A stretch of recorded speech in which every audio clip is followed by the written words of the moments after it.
Good morning and good afternoon, everybody, and welcome to the Comstore and Cisco half-year kickoff event, live from our Bedfont Lakes office. Now, you might be wondering, where's Russell? And I have to tell you, unfortunately, Russell is currently stuck on a motorway, not too far from Bedfont Lakes, but unfortunately, on that basis, he's going to be joining us as soon as he is able. So rest assured, you're going to be in safe hands. Russell and I have done a lot of preparation together on this. So I'm going to cover the first section and then we'll get Russell hopefully into the hot seat with me here in Bedfont Lakes as soon as we can. So first of all, just going to take you through the agenda for the session today. Myself is going to take you through the agenda, and then I'm going to give you a very, very quick business update on the first 4 months of Cisco's fiscal year. Then going to hand over to Philip and Willem, who are going to delight you with their update. We've got Elizabeth Didobler joining us live. She's the Vice President of the EMEA Partner Organisation. And if you do have any questions for Elizabeth, if you post them in the chat function, we will do our best to get to those after she's finished her update. We're delighted that we've got Sarah Ecclestone. She's recorded a video for us on small business. And then we've got Nico and Gabby going to give us an update on all things small business and MSP. And then handing over to Tony, who's also here with me in Bedfont Lakes, with an update on the key marketing messages. And I know we've got a big Cisco event today, WebEx1, but we've been able to secure some highlights of that event from Vaughan Klein in a video, which we'll share with you a little bit later. We are planning to give you a little break to go and grab another drink, have a comfort break, take a 5 or 10 minute walk around your garden. And then we're going to come back and we've got an update on Distribution Champions Club from Alpa and Michelle. Then software and renewals, a big key topic for this fiscal from Tom, Ignacio and Eleanor. And then Justin is going to give us an update. As everybody knows, we are now 9 days into the launch of net pricing in EMEA. Justin's going to give us an update of how things have gone and what we're doing from an operations perspective. And then it'll be back to myself and Russell, planning to close the session at around 12:30 UK time today. So, just for a little bit of fun and to get you into the spirit, we're keen to know, where are you working from right now? So if you could just quickly type into the word cloud where you're working from right now. It could be an office like myself, it could be your kitchen, it could be your bedroom, or it could be somewhere outside, depending on the climate that you've got. It's about 5 degrees here in London, so we're inside and safe. But just take a couple of minutes just to put an update of where you're working into the word cloud.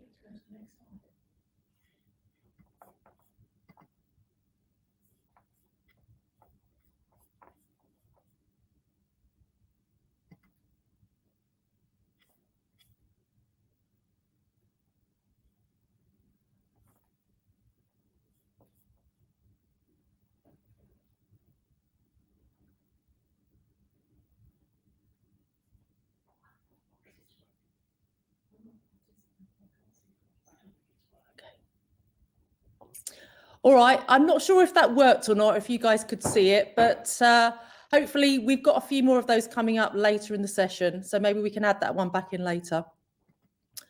So just going to take you through a very, very quick business update. I think it's fair to say we started this Cisco's fiscal year with some trepidation.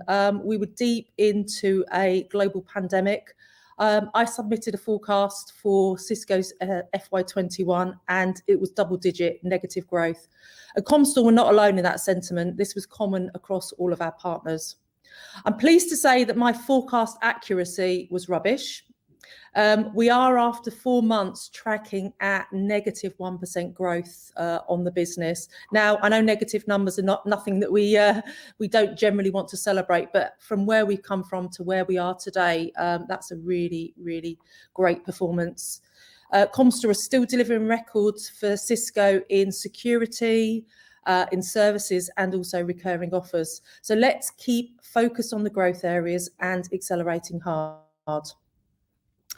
I just wanted to call out as well, we've got 5 countries, stroke regions, that have seen double-digit performance year to date. Finland, plus 15% growth. Congratulations to Juha and Jaco. France, plus 35% growth. Well done, Didier and Frederic. Germany, plus 40%. Jens and Nadine, a winning partnership. Portugal, plus 19%. Well done, Vitor and Rodrigo. And finally, Africa, plus 47%, our top performing region. Well done, Louise, Vincent, all your teams, and Dorian and all the dams that cover the Africa region. That's a really, really strong performance based on where we all are globally. I'm also delighted to announce that we've got some incremental funding from the EMEA leadership team, and we're looking at how we can use this to focus on accelerating our SaaS and software business as we move out of Christmas into the last 2 months of Comstor's fiscal year and the second half of Cisco's fiscal year. And Cisco Capital continues strongly this year with some significant rebates already earned year to date. Just a quick note on the hyper-growth initiatives. Cisco EMEA distribution outlined 5 key areas that we really wanted to really put our foot flat to the floor on this year. And you're going to hear about all of these through the course of this update today. Tony's going to take us through Radius Digital. Gabby and Nico are going to let us know how we're performing on e-commerce and MSP. Ignacio is going to give us an update on renewals, and Tom on enterprise agreements. So you'll hear a little bit later about how Comstor is working in each of these areas. One of the big key priorities for this year, and you'll hear a lot about it through the sessions today, is the small business opportunity from a Cisco perspective. We have a very, very small market share in what is a very, very large market. So there's a great opportunity for us to grow in this space. You'll hear a little bit later from Sarah Ecclestone. She'll tell us why we want to be focusing in this area and what you specifically can do at Comstor. Gabby and Nico will also talk a little bit about the small scorecards. I mean, you can see here we've got growth in all of the areas that we're currently tracking, and hyper growth in a lot of areas. Cisco Designed is a portfolio of products that we've put together across our architectures, and we're seeing tremendous growth in this portfolio. And these are products that have been really designed with small business customer in mind. So call out a couple of them there, but plus 59% in security, plus nearly 3,000% in data center, and EN and Meraki growing in single and triple digits there. But what I really wanted to reference is that this scorecard is only for the first 4 months of the year, and you've already traded with nearly 1,300 partners in this segment, and they have touched nearly 5,500 customers. So we're already reaching a lot of 3 partners, a lot of customers. So let's keep the momentum on here. This is where we're seeing growth. And then finally, you will hear a lot today about the secure remote work offer. Tony's going to touch on it in the new Stay Connected or Stay Productive, Stay Connected campaign. You're going to hear from it from the small business team as well. And what we want to do is to make sure that you, the Comstor sales teams, in conjunction with our DAMs, are telling every single partner we've got about this secure remote work offer, and then consequently they're touching their customers with this message as well. We have a strategic growth initiative on the table with Comstore around collaboration, and this is going to really help increase our footprint in this space and also earn some rebate dollars for Comstore on the back of it as well. So we want to make sure everyone's talking about this, and you'll hear a lot more about it as we move through the rest of the session today. So that was it from me in terms of a very, very quick business update. We wanted the focus to be more on what's happening, the activities that you guys are driving and what's new coming up. So with that in mind, let's move to the first video. We've got a range of videos today recorded by all of the general managers from Comstore. So the first one today is from Jesus from Comstore Spain. Over to you, Jesus.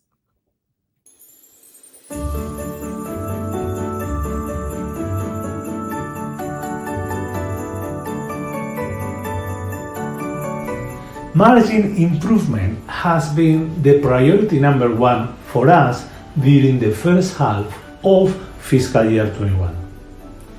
Let me give you an overview about the strategic points we have followed to achieve the success. First, to set up a clear and concise value package based in our capabilities for engineering, quotations, demand generation, logistics, and professional services.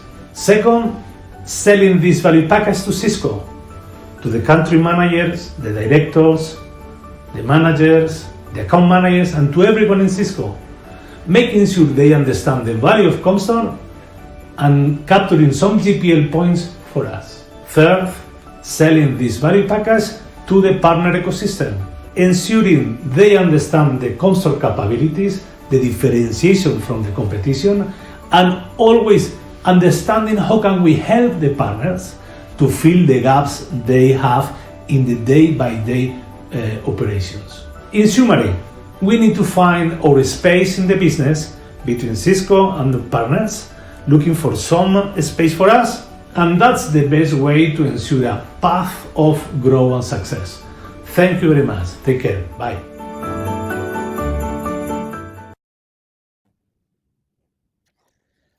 Thanks very much, Jesus, and great to hear your messaging. Lovely to see you as well. But now it's my pleasure to hand over to Big Phil and Big Will. Over to you guys.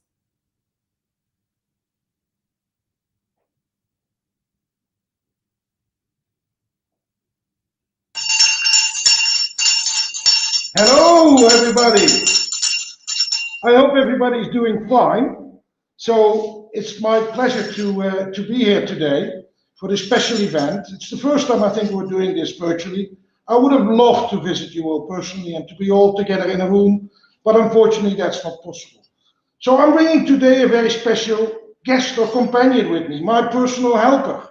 Helper, are you there? Hello? Hello! Hello? How are you? Oh, hey, Santa, how are you doing? I'm doing good. And yourself? I'm doing very well. Very busy. Very, very busy at this time of year. You would expect us to be all very relaxed when we're working from home, but not during these times. No, it's a very, very busy period. I mean, we're always busy. We're busy helpers.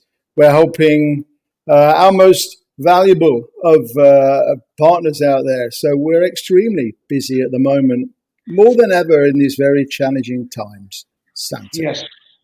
And with all respect, but we've been busy in quite a good manner, helper. I mean, I am so glad and so pleased that after 5 years, after 5 years, we can actually say that Comstore is back.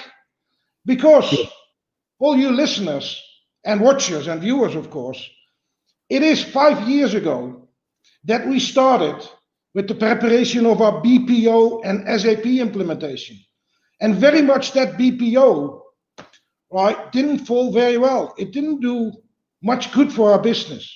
So we revisited that. We lost a lot of market share. But today, helper, we are now at the market share we were at just before we went working with the third-party business provider, which is fantastic news.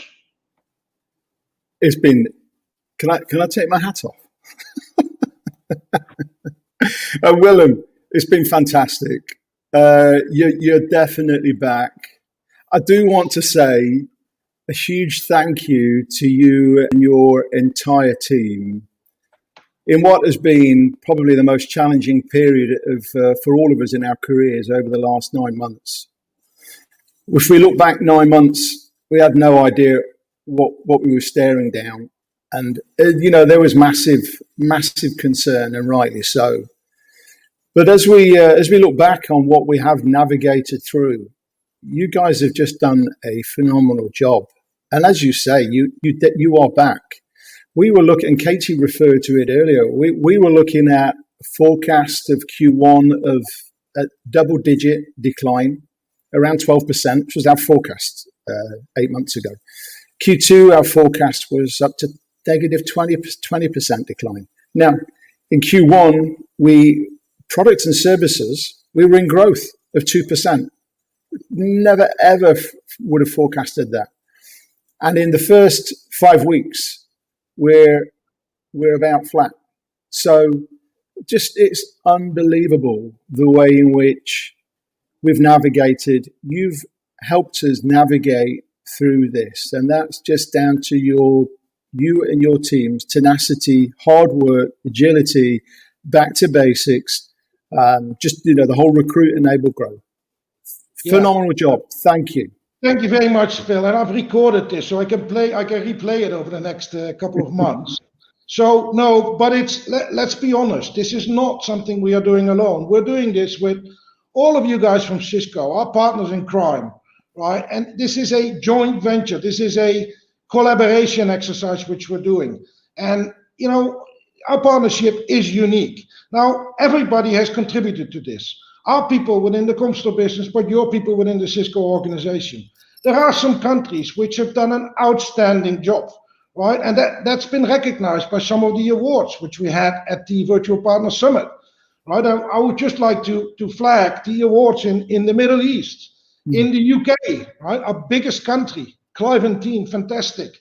In the Netherlands, right? In Denmark, our new entry.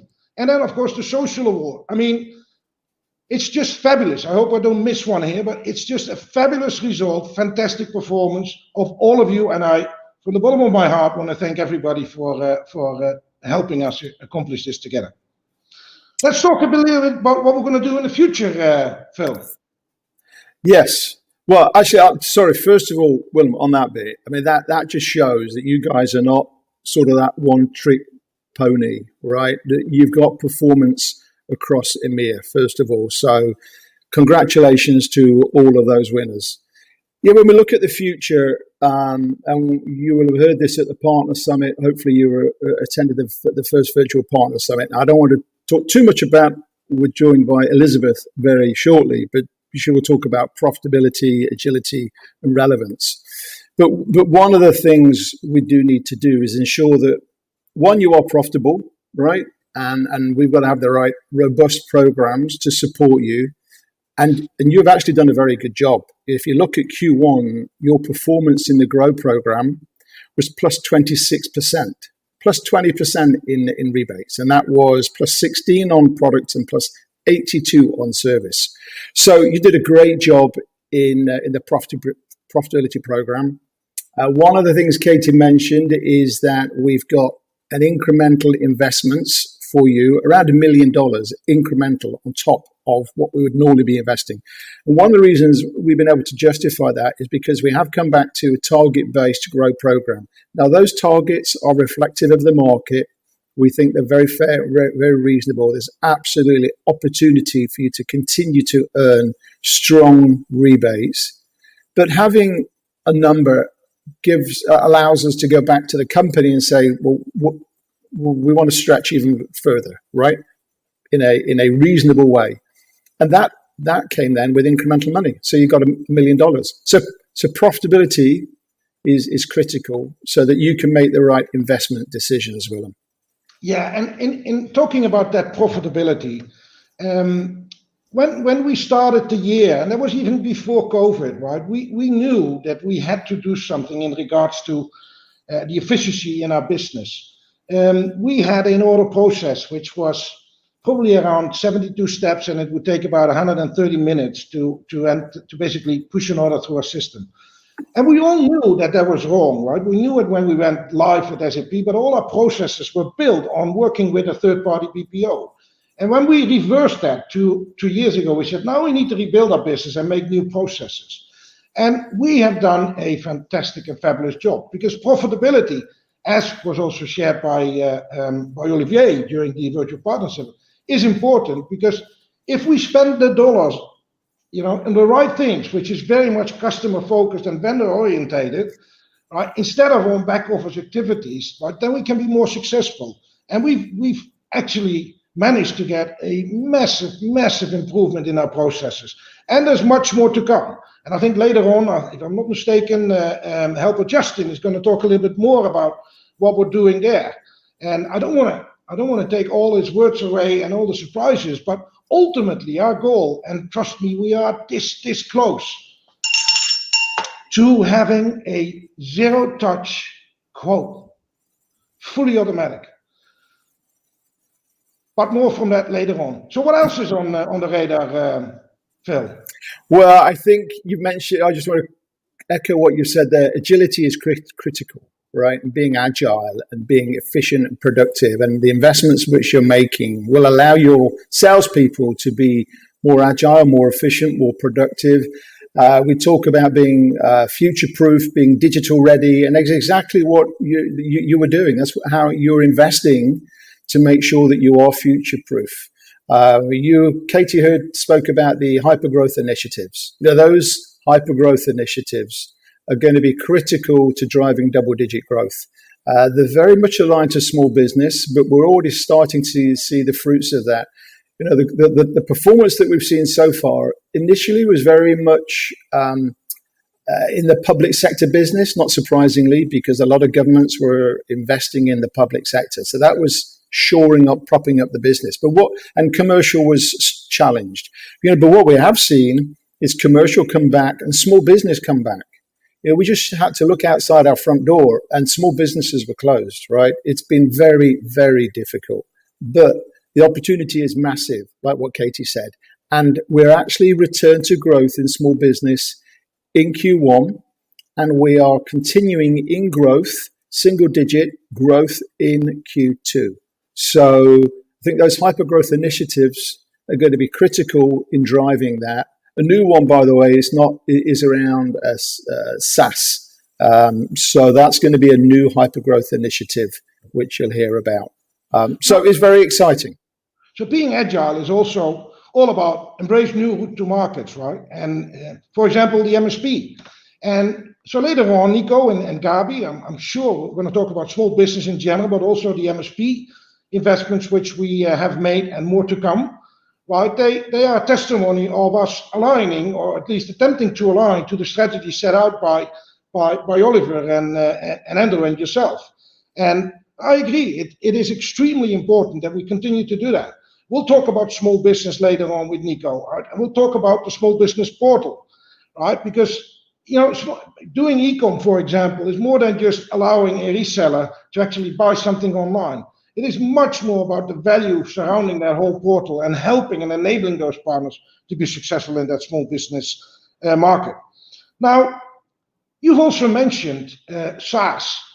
Now, SaaS is it is by far the fastest growing revenue component we have in our business. And we're now seeing that our processes, and I'm saying our, meaning ourselves together with Cisco, they're not really equipped for a business which is accelerating that quickly, right? So we're addressing that. But simultaneously, it is fantastic that we had this conversation only 24 hours a day about the additional $1 million investment, and that enterprise agreements are going to be key in that $1 million investment which we're planning to roll out. So yeah, I mean, it's absolutely fantastic. What about renewals? Well, renewals is a massive opportunity from our software sales, and as we announced in our Q1 earnings, 78% of our software is now subscription based. So it's just a massive opportunity. The critical area there is to be digital, to have repositories of who we've sold to so we can automatically go back. We don't want to go back into a filing cabinet, right? Can you imagine going into a huge filing cabinet and working out who we've sold to? That's all got to be digitized, and that's all the investments which we're talking together in order to do that. And on EAs as well, for example, which you mentioned, we've got a new tool just about to be launched for distribution, EAMP, the EA management platform. And that's going to drive high scalability and efficiency. It's going to allow you to be an aggregator for partners out there who don't have the ability to do that. You can imagine some partners may only be doing maybe one or less than a dozen EAs a year. And so are not going to be able to scale with the investments. That's where you come in. And the likes of the EAMP tool are going to enable you to do that. So renewals and EAs, highly profitable. It's all about digitization and driving scale. But that's what you're investing in. Yeah, and that's also what we've done over the last 6 months, very much for our Cisco guests here. We have moved and pushed the responsibility of closing the renewals back into our local businesses. Why? Because it's becoming a substantially bigger part quarter after quarter. But secondly, because that traditional renewal discussion is becoming more and more starting to look like a kind of a customer experience kind of discussion to have. So on one hand, the closure of the renewals, right, is being done by our local businesses, and we're doing that well. We had a little bit of a hiccup for a week or two, but then we immediately went back to the performance levels which we were before. And then on the other hand, we have this central renewal team, right, which is also becoming more and more efficient, right, in having more tools, more automation, right, lesser mistakes, less manual work. We've extended the validity term of a renewal quote from, depending on the country, 7 to 14 days up to 30 days. That means we only have to do half the quoting, right? Because instead of having to resend quotes out. So we're constantly trying to maximize the efficiency and maximize the in-quarter renewal rates. So, Phil, we talked about SaaS, we talked about renewals. Radius Digital. Now that is something. Radius Digital, we're super excited about Radius Digital. We've seen fantastic results. It's an area where we're pumping a lot of money. It's been a well tried and trusted program in the US. We finally got it over here, and I would say you're ahead of the curve. The critical thing is identifying and working with the right partners who you've enabled, your loyal partners. So you've enabled them, and it's never been more relevant in this environment that we're in right now, where everything is virtual. So it's essentially a highly effective and scalable way of driving seminars to customers through your partners. So I know we've got a section coming up on it later on, but we're seeing fantastic results. We're pumping more money in and really encourage you to embrace more partners and get them into that program, because right now it's more relevant. Well, the marketing department, Faith and her colleagues, have certainly not been sitting quietly. They've done an enormous amount of work on this one, and it looks very, very good. And we should maximize this, because as we get out of this crisis, because we're still in this crisis, believe it or not, COVID infections are rising, at least over here in Lapland, and they're probably also in the rest of Europe. So we really need to prepare for things. What happens after the crisis. And if we look at the numbers right now, it's going pretty well, I would say. We're back into the growth since 2 or 3 months, right? I mean, the future is probably looking very, very bright. So really looking forward to that. So we have a special relationship, right? I mean, we only carry Cisco, your product. Our partnership is unique, right? And sometimes it is worthwhile remembering, everybody, how unique it is, because Cisco's success is our success, and our success is Cisco's success. And all we should try and do is try and maximize the benefit of the fact that we are in this boat together. And that's a call out to everybody to realize and to appreciate how unique our collaboration is and how intimate our partnership is. You guys have helped us through the first periods, and it was difficult. The first periods when we went into Brexit, and immediately as a fruit on the cake, right? We got COVID as a bonus, right? You guys were really there for us, and we will not forget that. And we're there for you, and we're trying to drive incremental sales on all those areas, including the remote secure work offerings and everything else. Now, what's your take on this, by the way? Would you agree with me? Well, I would say, Mr. Claus, that you guys are definitely not on the naughty list. You're at the top of the nice list, put it that way.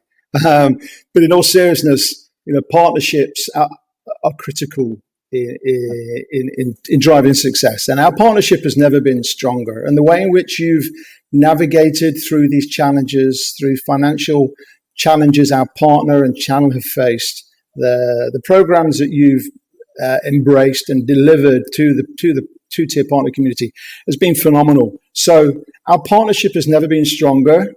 Partnerships count for everything. I think we've got a very transparent, honest relationship. I see no better than that. And in these times when we're navigating, actually that can bring opportunities when there's challenges out there. And I think you're very well placed to pick up those opportunities and drive them home. So I'm super excited, Willem. Yeah, sure are we all. And once again, I want to thank everybody, including yourself, Helper Phil, and Katie, of course, and the entire team who've contributed to building what we have today. So our next speaker is Elizabeth. That's a new star within Cisco. I've only met her once. I've seen her on video. And in fact, did you read that article which came out a few days ago about Elizabeth? Have you read it? I did. And she gave an advice, and she said, if you want to pursue in your career, don't be shy. Now, I have never seen her shy. Have you ever seen her shy? She does have a little bit of a red skin when she's talking, but we'll find out in a moment. Elizabeth, welcome in Lapland with Phil and myself. Are you there? Hear me? There she is. How are you? I'm fine, and I just saw your beautiful costume, so I went back inside and got my own. Oh, love it. Great. Yeah, hello. Great to have you here, Elizabeth. Yeah, no, I'm really happy I'm allowed to be in an audience with Santa Claus. I can say I've been really good this past year. You're not on the naughty list. You're definitely on the nice list. Yeah, I've done my best. Well, we're going to hand over to you, Elizabeth. Thank you for taking the time to join us. And everybody, thank you. Helper Phil, thanks. Thank you, Santa. Thank you, Santa. Wow. Hello, good morning, everyone. I hope everyone is doing well. It's nice to be a little bit in the festive season, even though it's virtual, but it's only, who can believe it? It's only 2 weeks and a half away from the end of a rather unique year. And we had our own internal partner sales event yesterday, and we did a little bit the same. We were wearing Christmas jumpers and dressing up and trying to celebrate a little bit as well. And what I wanted to do here, I had some slides, but I will not show them. I just want to talk a little bit about top of mind. I think, first of all, 2020, as much as it was challenging, I think it was also a good year. I think in terms of partnership, we've done a lot together. We definitely came even closer. Willem just mentioned it.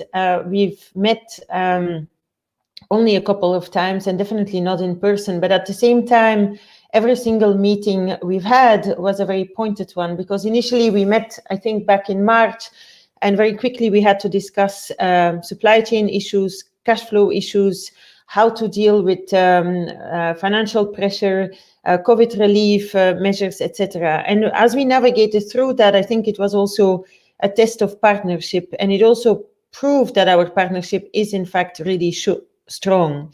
I think it was also a test of our own resiliency as people, as colleagues, as partners, and as communities. And I think we can all be really proud on everything we've achieved together and how we have navigated through. That's why I'm really happy also to be here today with all of you and to be able to reflect on the last 10 to 12 months. And also, hopefully, as much as we first, I think, all deserve a very restful break and spending some time in close family, probably with less people than we hoped for, but at least take time to rest and unwind. Hopefully, there's also a lot for us to look forward to into 21. Because there is a lot of exciting things happening. And I think, first of all, a lot of the things we were already discussing before COVID-19 hit are still there. They've only intensified and accelerated, right? We talk a lot, and we said it in Partner Summit also, we talk about the need to be agile. We talk about the need to be flexible, the fact that the whole consumption trends, the move to cloud, etc., that has only accelerated. And the role all of you play into that is just huge. I think the role of the partners is more important than ever before. And so as we think about, coming back after the break and starting a new calendar year of 21, there are 3 main priorities for us. Number 1, it's all going to be about the migration to cloud. And it's not going to be a one-size-fits all. It's about multi-cloud, hybrid cloud, and us being able to consult and help our partners with all these different cloud strategies. And Gordon Thompson, my colleague, he launched a new cloud framework at Partner Summit. And I'm sure you're already discussing that also with us in terms of how we can insert your own value proposition and go to market together in terms of bringing it all together and differentiating ourselves together in the cloud migration. That's number 1. I think number 2, it's all about managed services. And I think the next session is going to be about managed services as well, and our entry into the small market, etc. together. There's a whole new effort around managed services in Cisco. From a global perspective, we have set up a new team under Alexandra Zagori, under Oliver. She's working really hard on making our portfolio much more easy to consume for you to be able to package it and sell it into the market. Both from a technology perspective, but also from a commercial packaging perspective. And then also in EMEA, we have doubled down on managed services. So I just hired a new leader called Penny Philpott, and I hope, Phil, that maybe we can invite her to one of these sessions next time. Penny has a long channel history and experience. She has worked a long time in Oracle and after that at Microsoft. So we're very excited to have her. I think tomorrow she will be with us for just 1 week, but I'm sure you will be able to meet her and talk to her. So also in EMEA, we're going to be working very closely with you on accelerating managed services. So that's definitely the next trend. And then finally, and no surprise, life cycle, right? I know you've been doing a lot already around that in terms of working on services-led, software-led, etc., and accelerating there as well. I think these are the 3 things that from a partner organization in EMEA, we're going to be focusing on and working hard with Phil and the distribution team as well. And I know all of you have already made huge progress. I think the Q1 results were pretty impressive. You were doing better than our own business and better than our other partners as well. So I think that's going to be the 3 key priorities. And finally, I would say it's all about the teaming. And probably this is the one thing I'm most proud of in terms of what we have achieved together in the last 12 months. I said it in the beginning too. It's the way we have come together as a team, both internally between Phil and our teams, cross-functionally, but also with our partners. So I definitely look forward into continuing that into 21 and making it even stronger and more resilient as well. Because the good news is that we will come out of this crisis. One day, the pandemic will be over and we'll be able to leverage everything we have built and invested in now. So I think we should really focus on that as well, on what happens as we come out of this crisis, and we'll be able to benefit from all the investments we have made now. So that's a little bit what I wanted to convey in terms of our focus and top of mind right now. And as I said, I really hope that all of you will have a chance to unwind, connect with family and friends, and then come back full of energy into the new calendar year. And definitely it has been an absolute pleasure for me to working with all of you, and I look forward to doing that into 21 as well. So that's all from me, Phil. I don't know if you had any other comments or perspective. Am I here? Am I broad? Yeah, thanks. I took my hat off. It was getting a bit hot in my igloo. Thanks, Elizabeth. I think absolutely echoing everything that Willem and I was talking about. We have got a very unique partnership with Comstore. They've really helped us through these challenging 9 months, and they're back strong. As Willem said, they've had some internal challenges which they've dealt with, and they were through those well over a year ago, and we've just seen them go from strength to strength. So I'm super excited about the future and our mutual future together, because I know that when we put our minds together, there's sort of no stopping us. And what I love from Comstore is that when they say they're going to do something, they do it, and they just get on top of it, and they work like crazy. So it's a real pleasure to do business with them. It's super. From the very top of the organization all the way down. Very, very genuine folks. Thank you so much. I hope you will enjoy the rest of the event as well. Thank you. Yeah, Willem, are you there? Or Santa?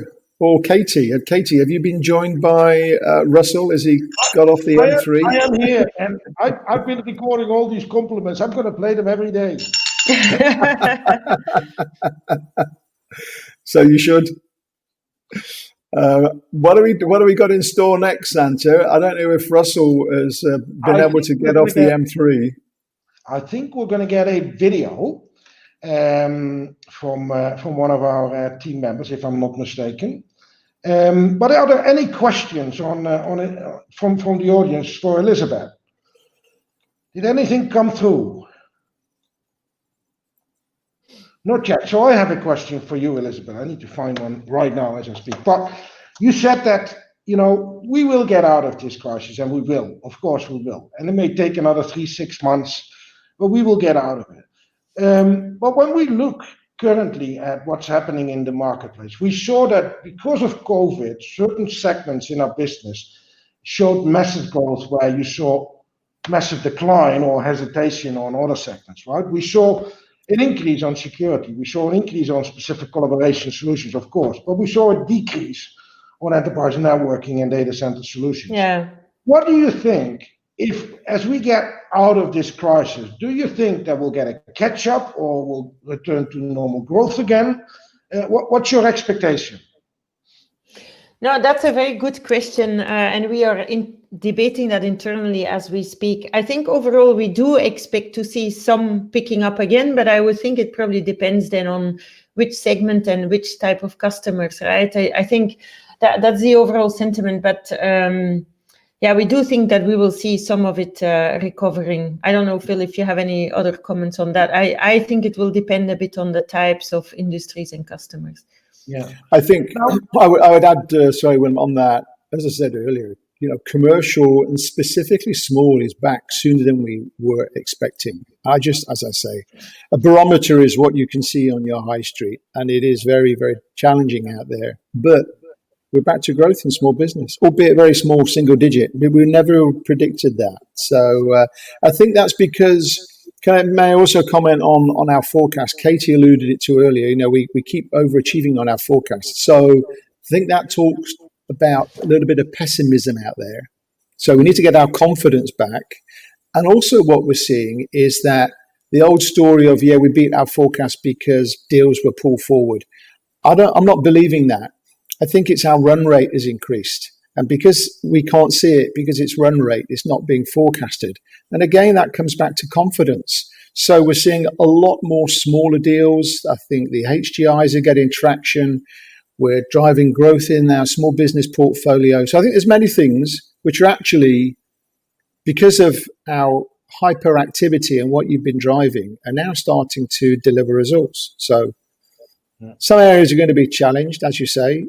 Let's not get overconfident, but at the same time, there is, as we've said, more than our fair share of green shoots, and that's because of the hard graft which you've done. Thanks. Hey guys, thanks very much.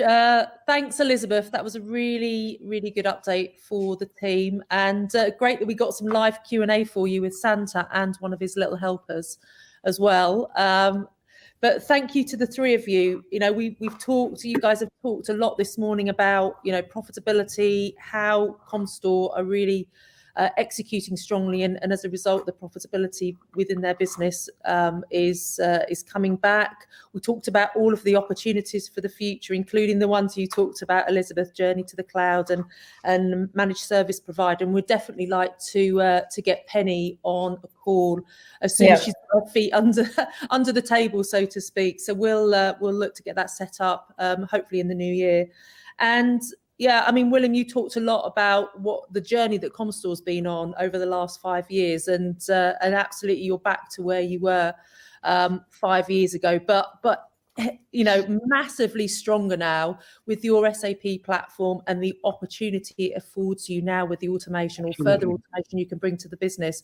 You are in the front seat, and delighted from an account manager perspective to be working with you guys. But thanks, Elizabeth. Thanks, Philip.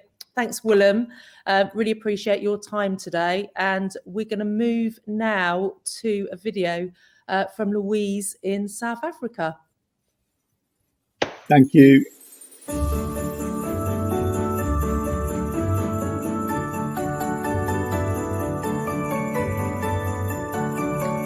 Although we all have encountered stressful and unfamiliar times, they can almost be scenes out of a sci-fi movie.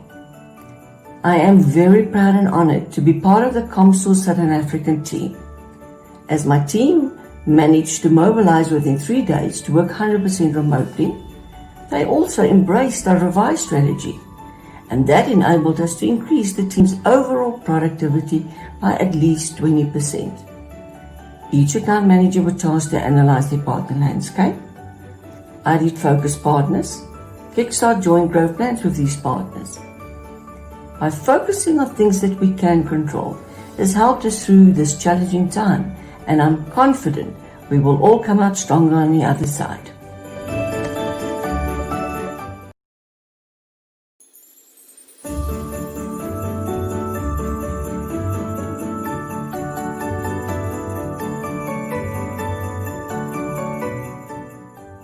I get a request here from Tony. He's asking, what makes us proud about the last half year? Stefan, what's your feedback? Oh, that's easy, Jens. Actually, it's the team and the team. Great effort working virtually in those times. Very happy and proud. Andi, how about you? That's much easier for me to say, because we had an incredible month of July within the last 6 months with Cisco financial year end, and bookings were $25 million. So that really makes me proud, and we had the team in the office, which is still open for everyone who wants to work here. So let me summarize, guys. The team effort was fantastic, and by the way, in the last 3 quarters, incredible order intake for Germany, and I think we can look forward with the team to succeed also in 2021.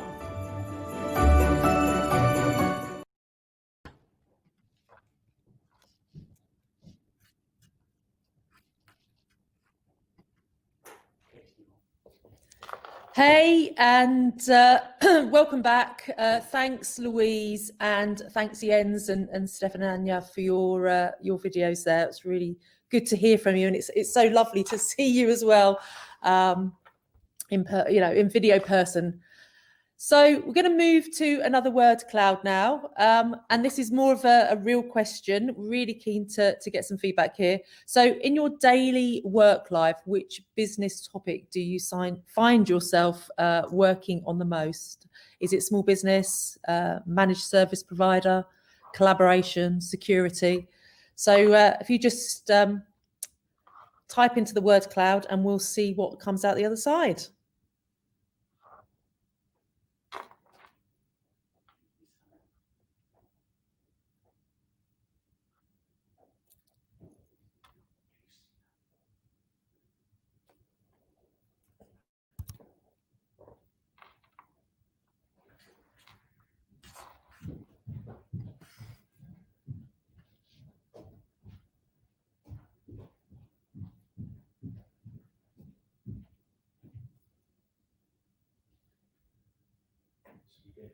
I can now.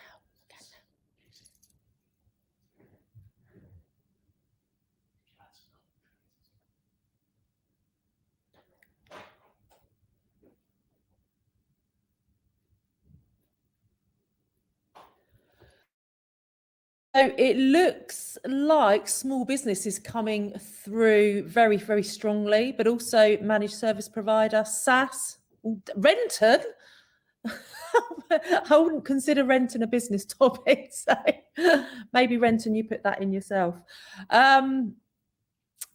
Collaboration, software, data center, application experience, Meraki, client service. Yeah, a lot of different things coming through, but yeah, definitely small business, security, MSP coming through very, very, very strongly.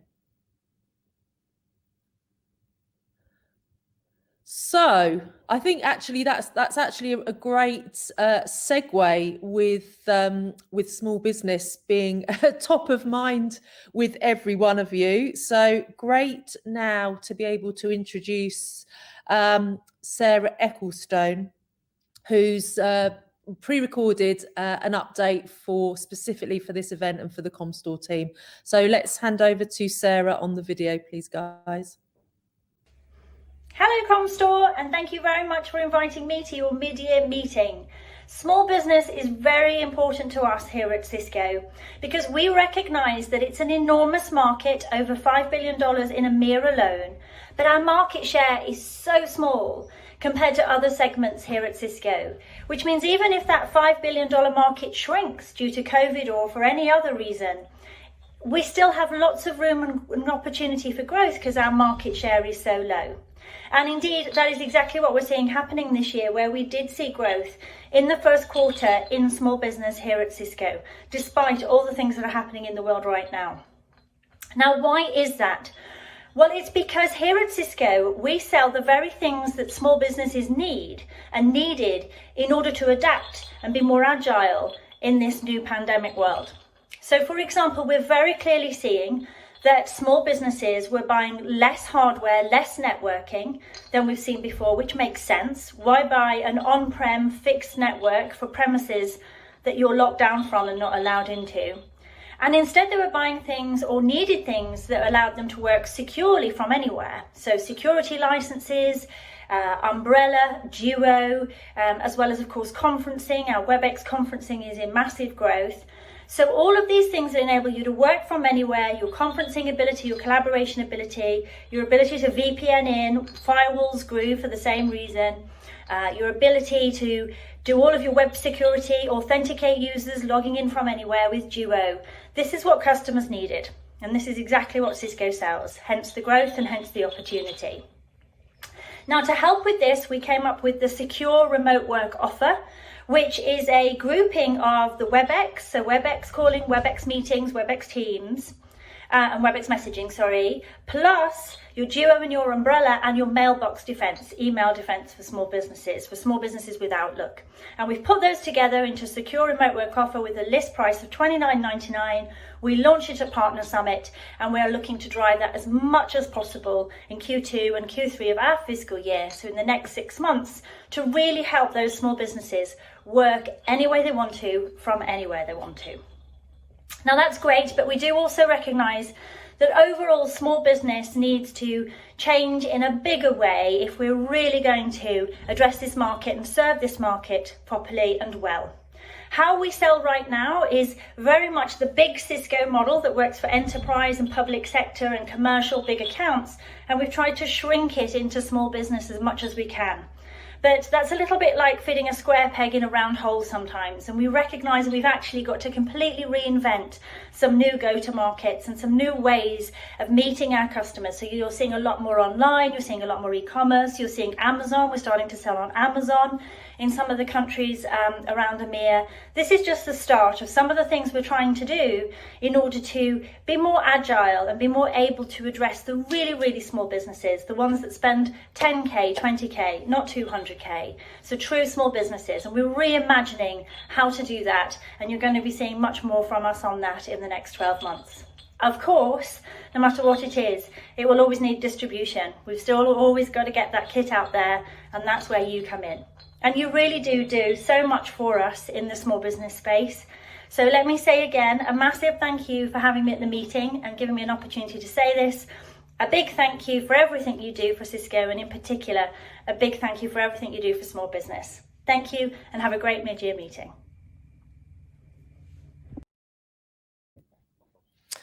Thanks, Sarah. That was a great video. And yeah, I'm delighted to hand over now to Nico, who's going to take us through all things small business that Comstor have been developing over the past few months. Over to you, Nico. Cool. Thank you, Katie. Thank you. Today we're going to discuss all things about small business and the importance of small business. And I'm joined, and I'm happy to be joined by Gabriella Kluger from on Cisco side. And it's actually the first time that we have to present together. But before we start, I just have a very small message for Willem. Now that I found out that he's actually Santa, I just want to ask Willem, can you please check my wish list for Christmas and let me know if you received it, please. So let's kick off with the importance of small business. Now, I'm asking everyone to take a picture with your brains of this slide. This slide shows you, and the message is that there is life underneath Cisco Catalyst and Cisco AirNet. And now, don't get me wrong, because Cisco Catalyst and Cisco AirNet are two very important brands in the enterprise side, okay, and that's actually our bread and butter.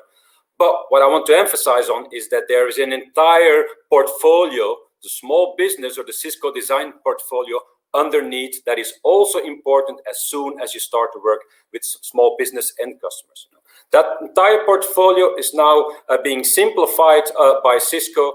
It's cloud managed. Think about Meraki and Meraki Go, dashboard managed, so the new business dashboard of Cisco, and also app managed. So again, think about this. A couple of years ago, we would never imagine that Cisco would actually have these solutions being simplified and managed really on just by your phone. And that's why it's so important that you understand these solutions, that you create that awareness, and also that you offer the right solution to your customers. So let's go through the Cisco distribution plan, and I hand over to Gabby. Thank you very much. Thank you. So I'm not a Santa, I'm kind of a helper here as well. And they need all hands, and particular in small. We need to run on all cylinders to be successful in small. So I showed this slide in the beginning of the fiscal year, and our strategy hasn't changed. But last year we built the foundation for small business. This year we really need to focus on building out our routes to market. It's a huge opportunity, as you heard earlier from Sarah Eccleston, $5 billion. And when we talk about the Cisco design portfolio, we have 4,500 SKUs, which are the ones we want to position among our partners and our customers. So I want to touch on this one very briefly. We have built our strategy based on those 4 pillars. We need to raise the run rate, drive demand, focus on partners, and focus partners, and accelerate sales. And all this is underpinned by our DCC program, our flagship incentive, Distribution Champions Club, which is focused around the Cisco designed portfolio. We have objective-based funding, which is dedicated to small, and of course the Hypergrowth Initiative, which will help drive small business. Now, talking about raise the run rate, I just want to make a few call-outs here. We need to scale in small business. We need to scale in order to capture this huge opportunity.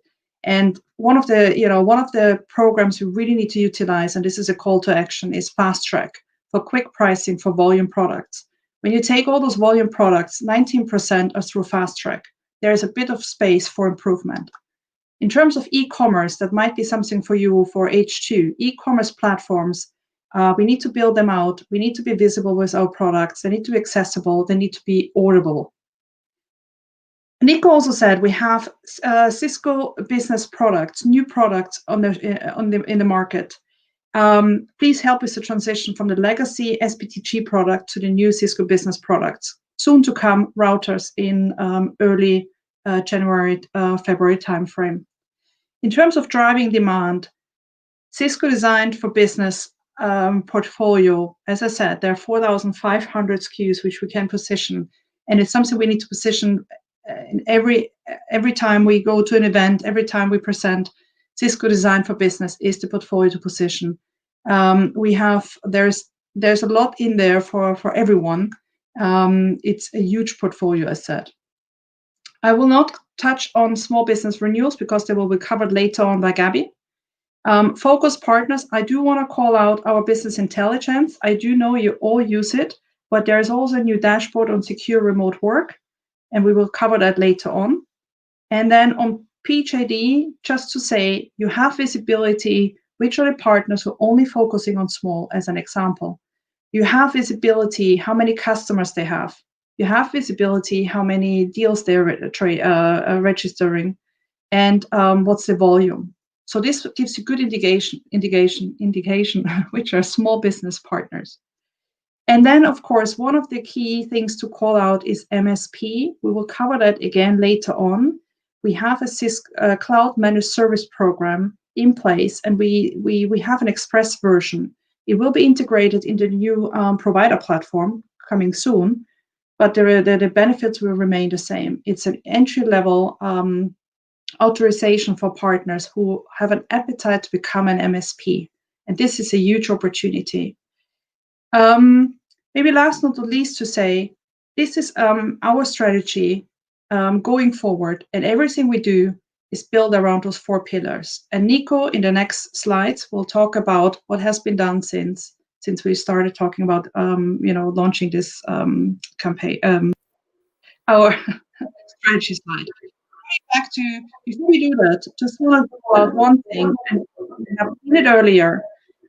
It's a small business scorecard, as Katie showed, and we see fantastic growth across the board, particularly in the Cisco Design portfolio, which is growing 33%.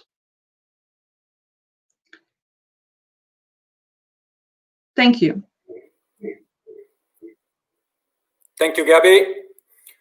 Now, obviously, we have a joint distribution plan, and I want to show you how much we are aligned, obviously, on our side, and what are the things that we have integrated in our campaigns and our systems. So let's talk about raise the run rate. So on raise the run rate, as Gabby already mentioned, fast track and business fast track is really important, and it's embedded into our systems. Okay, everyone knows it's an auto tag, and it's embedded directly into OneView. And as Willem already mentioned in the beginning, there will be soon at some point where our quotes are being created, so auto quotes being created. So can you imagine that directly the right promotion will be in there? So that's going to help us to offer already directly the right promotions. Some other tools that we have developed already, as hopefully everyone knows, is our Comstore bot that is linked to our segmented C approach, where you can also see all the solutions, but also the small business configurator that helps our teams also to offer the right solutions to our partners. So my simple request to everyone is, get involved and make a difference. Define the best solution using our bot configuration also that shows you the best possible solutions upon the request from your customers, and also how to find the best possible promotion that is linked into the bot, but also in promos by that everyone already knows. Now, on the drive demand part, I have a couple of questions for you, because I know that awareness is still very important. So if I would talk and ask you, and I say, stream movies and series, the first thing that most of you pop up in your head is probably Netflix. And if I would ask you the same thing, what about streaming music? Well, you always get the same question or the answers back, which are probably Spotify and or YouTube music. And if we talk about small business, see what happens is most of the people think about Ubiquiti, Netgear, or the Sonic Walls, but Cisco Designed?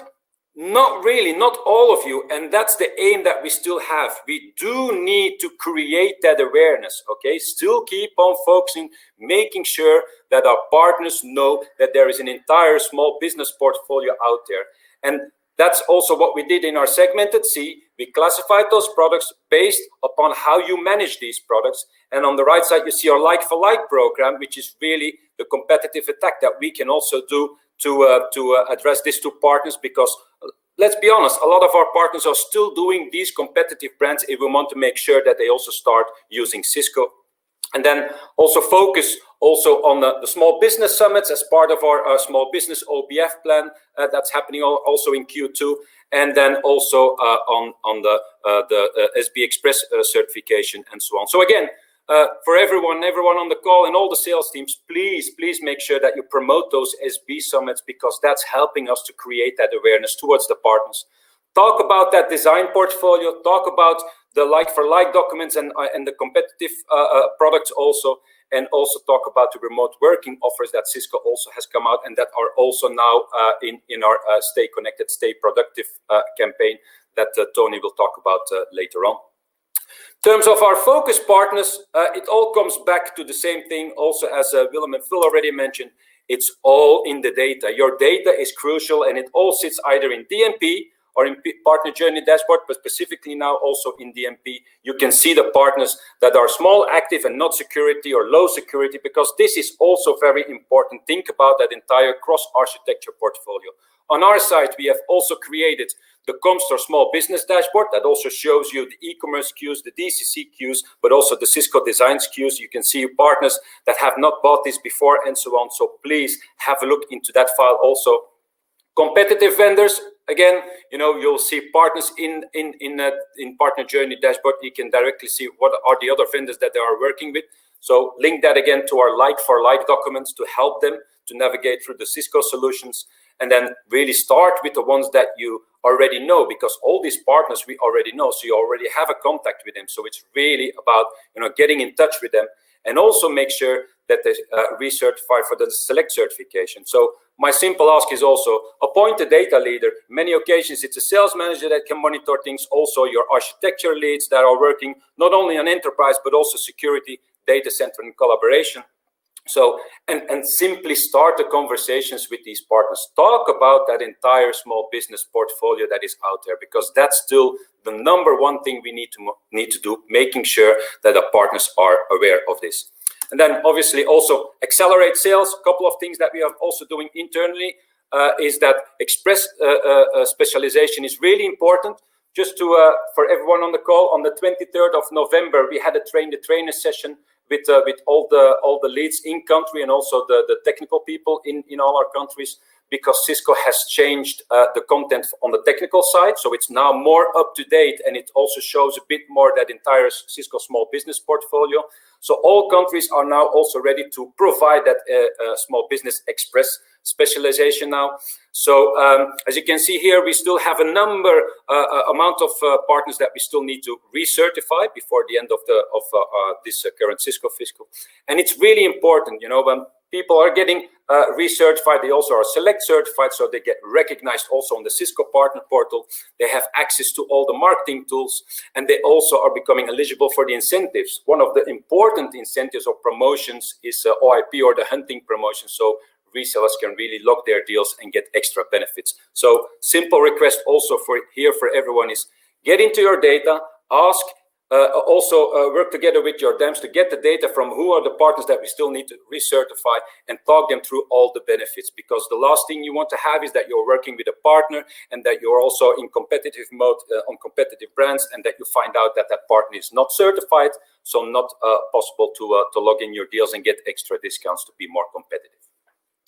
On the accelerate sales side, we've worked together with the architecture leads, and we have developed a new NPI process and template that's currently in place, which actually means that whenever there are new products that Cisco is coming out with, we get them early into our warehouse and we order them early. So we are the first ones that can also go out with these new products. And obviously we have monthly reviews with our demand planners just to monitor them.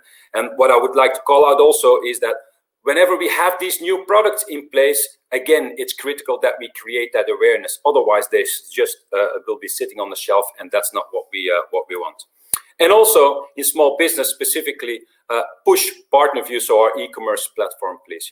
A lot of these products already have fixed pricing already in place, and whenever there is fast track or business fast track to be applied, it's already embedded in our partner view e-commerce platform. So customers can already see directly their correct buy price. So that's why it's important.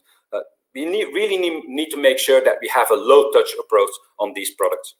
So again, ask here is, push and promote these new products, use the transition documents, use the bot that we have developed where you can simply type in old SKU and it refers you to the new SKU and also provides you the new documents, and also drive partners really to partner via our platform.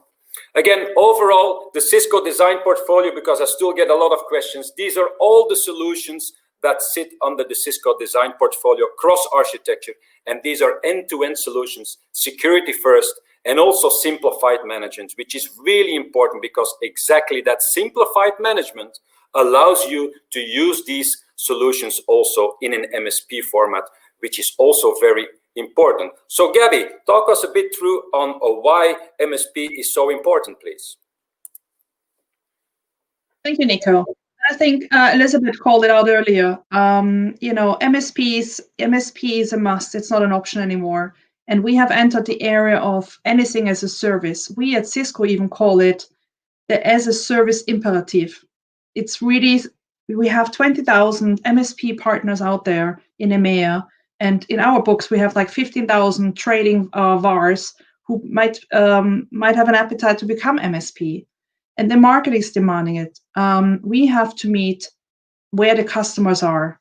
And the customers want to consume rather than buy. And you can see on this slide here, there's a huge opportunity. This business is growing much faster than the traditional two-tier VAR business. And of course, you know, with COVID and the remote work trend, this has accelerated.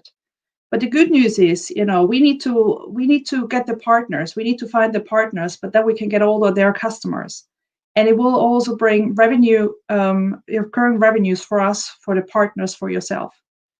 So this is a huge opportunity. And we started this journey last year together with you. And you have created this fantastic program called this 123 MSP, which is actually a quite good name. We have enablement. We have a lot of enablement we can share with you. We have this, as I called it earlier, this called out earlier, the CMSP Express Partner Program. Simplified pricing. They have MDF as a benefit. They have marketing assets. And there's a bit more to this one. They can actually put the logo on the website. So there's this is the CMSP Express program, which will transition into the provider program very shortly. We have a leading portfolio, which is built around Meraki and, of course, security. But as you can see here in H2, we expect more to come on the collaboration side. We have fantastic financing offers in place for yourself, for the partners, as well as also for our customers. And then last but not least, we have lots of marketing materials available to help, you know, position the MSP story out to the market. Business intelligence is, you know, this is our bread and butter. We see a lot of partners who have, for example, not have Meraki, but you know, are not MSP today. So I want to invite everyone to join our idea session next week, where we will talk about the new master series, which will be available starting next week. Thank you, Gabby. Now let's move on to the focus areas that we have also for H2. So as Gabby already touched upon, the MSP part is really important. The world is moving, and the partners really need to move into that MSP format, because they really want to get specialized services, and they also want to get that specialized service to the end customers. That's really the amount of them. As Gabby already touched upon, we have our 123 MSP program, which is really a program that was developed together with the UK last fiscal year already, and that's now being embraced also by some of the other countries. And it's nothing more and less than guiding partners through that entire MSP track using all the Cisco benefits also. So my ask is really, you know, create that awareness that there's a CMSP program also on the Cisco side, because again, you know, resellers do not always know this, that there is really an MSP format that also leads, by the way, to MSLA. Drive these MSP sessions. Everything is there, all the assets that you can use, also the experience from other countries that you can use. And the last but not least is also, you know, be creative also with your partners. And specifically, your partners need to be creative in whatever they're going to offer to their end customer. Because the last thing we want is that we have partners all of them just providing the same thing without adding their own services and their own unique services on top of it. So that's really important. So Gabby, there are also some things on the Cisco side that are coming out, right?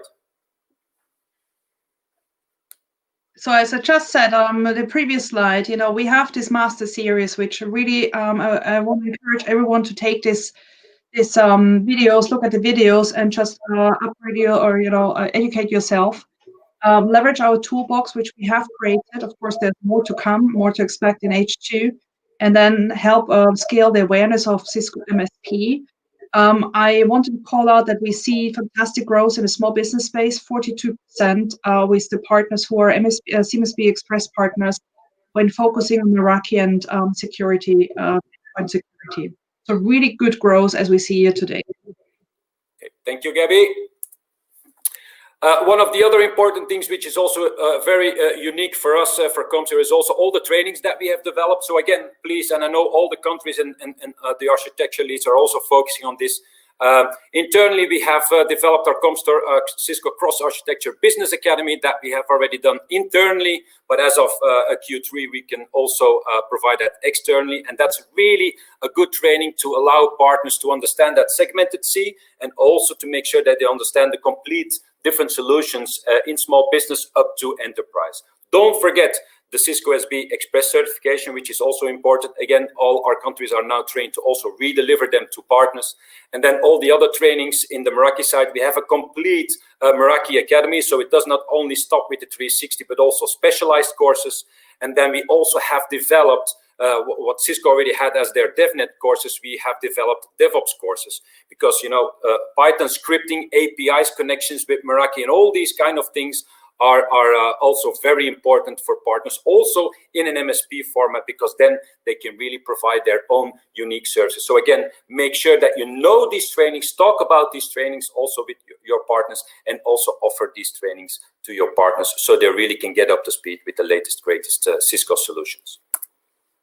And then on the small business side, some of the assets that we are currently working on. So we also finalized our ComStore Small Business Guide. So it's available. We have created one pages on the new CBS switching series and the CBW access points. Keep on pushing those promotions that you see below, because Cisco is coming out with more bundle promotion where you buy, as an example, a switch and you get a free access point and so on. So we have almost completed our Busting the Myths videos, which will be released the next couple of weeks, where Thomas and myself are really busting some of these old myths from Cisco, that they are too expensive or that they are too complex and so on. There will be a new partner portal also coming along, but Tony will talk us through this. Also, don't forget the online solution configurator that sits exactly in our bot for internal use, which will also be added to our new portal. And then also we are working on, together with David Blackburn, also on our MSP playbook that will also be finalized in January. So there's a lot of assets, content, and videos available for ourselves, but also for our partners that we can use in H2. So, and then last but not least, Gabby, we are also coming out, or Cisco is also coming out with the secure remote work offer that has been released the last 2 weeks ago, I believe. Yes, so Sarah covered it off earlier. She mentioned, this is a offer the small business team has on. It's one aim that the customer comes to our partners and say, I want to have the solution, rather than a point product. The whole aim is really to get the customer aware of this and they want to buy a solution rather than a point product. Now, think about pricing. If you translate that into a dollar value per day per user, it's roughly $1, right? And we were thinking how we can position it potentially. It could be the price of a cup of tea per day per person. Not at a very expensive Starbucks coffee, but really a price for the price of a cup of tea per person per day. And just think about how we need to do the messaging out to the market. Talk about the marketing messaging. We expect anytime soon, all the marketing assets available. We have a dashboard available for you as well. And of course, we have the solutions and ordering guides for our partners on Sales Connect. And I know Tony will talk about that offering in more details in the next section. Thank you. Thank you, Gabby. And then finally, remember my first slide where I asked you, to take a picture with your brains. Again, take another picture of this one. You have the enterprise side and the business side. Don't forget, there is an entire small business offering and solution really underneath that enterprise offering that we have. And this allows us really to never miss the opportunity to win a deal. But remember, as long as you start with offering the right solution to your partners. So with this, I would say thanks a lot. Thanks in my name, but also in Gabby's name. And I would say, you know what, stay safe, stay productive, and keep on using these great collaboration tools to make sure that you stay connected with us, with our customers, with our partners, but also with your friends and with your family and so on. And by this, I want to wish everyone already happy holidays and keep on still pushing the business in, because obviously it's the end of the calendar year and we still need a bit of business. So thanks a lot, everyone. And back over to you, Katie. Thanks, Gabby. Thanks, Nico. Yeah, fantastic update. And there is so much going on and so much that Comstore have developed to support partners in the small business market. So really, really great job. But Nico, you asked, or you had a wish list for Santa. So we're going to see if we can get Santa back on, so you can ask him. Yeah, Nico. Yeah, your wish list. Now, your wish list was pretty long this year, right? And there were some business things on it, and there were some private things on it. Now, I'm Santa. I'm not a magician, but I can tell you this: that you were asking a lot of things in terms of boosting your business and new products, new announcements. And Santa and his helper have been extremely busy, as you could have seen yesterday with the IMI mobile announcement, the last acquisition of Cisco, allowing enterprises to communicate basically with their customers over social media, voice, and messaging platforms. And as we speak today, because Santa and his helpers do try to fulfill all your wishes. Russell, for example, he was so eager and he was begging that he could just go back to the office, travel back to the office on a daily basis. So we made his travel today extra long, right? Just so he could appreciate and he could enjoy that, because he's still traveling to the office. But to come back on your wishes, as we speak, there is 100,000 people listening to an announcement happening right now today from Cisco. I can't tell you anymore, but trust me, the hand of Santa and its helper are all over this one as well. Top. Thank you, Willem. Thank you, Santa. Thanks, Nico. Thanks, Gabby. And just before we roll to the next general manager video, just to give you a quick update, guys. Yeah, Russell is off the motorway. He's now winding his way through the back roads to get here to Bedfont Lakes. So we haven't got an ETA right now, but we're hoping he does get here safely at some point. And I didn't realize that Santa had a hand in the journey, so I've just learned something new. But over to the next video, and I'm delighted to introduce Renton, who's going to give us an update.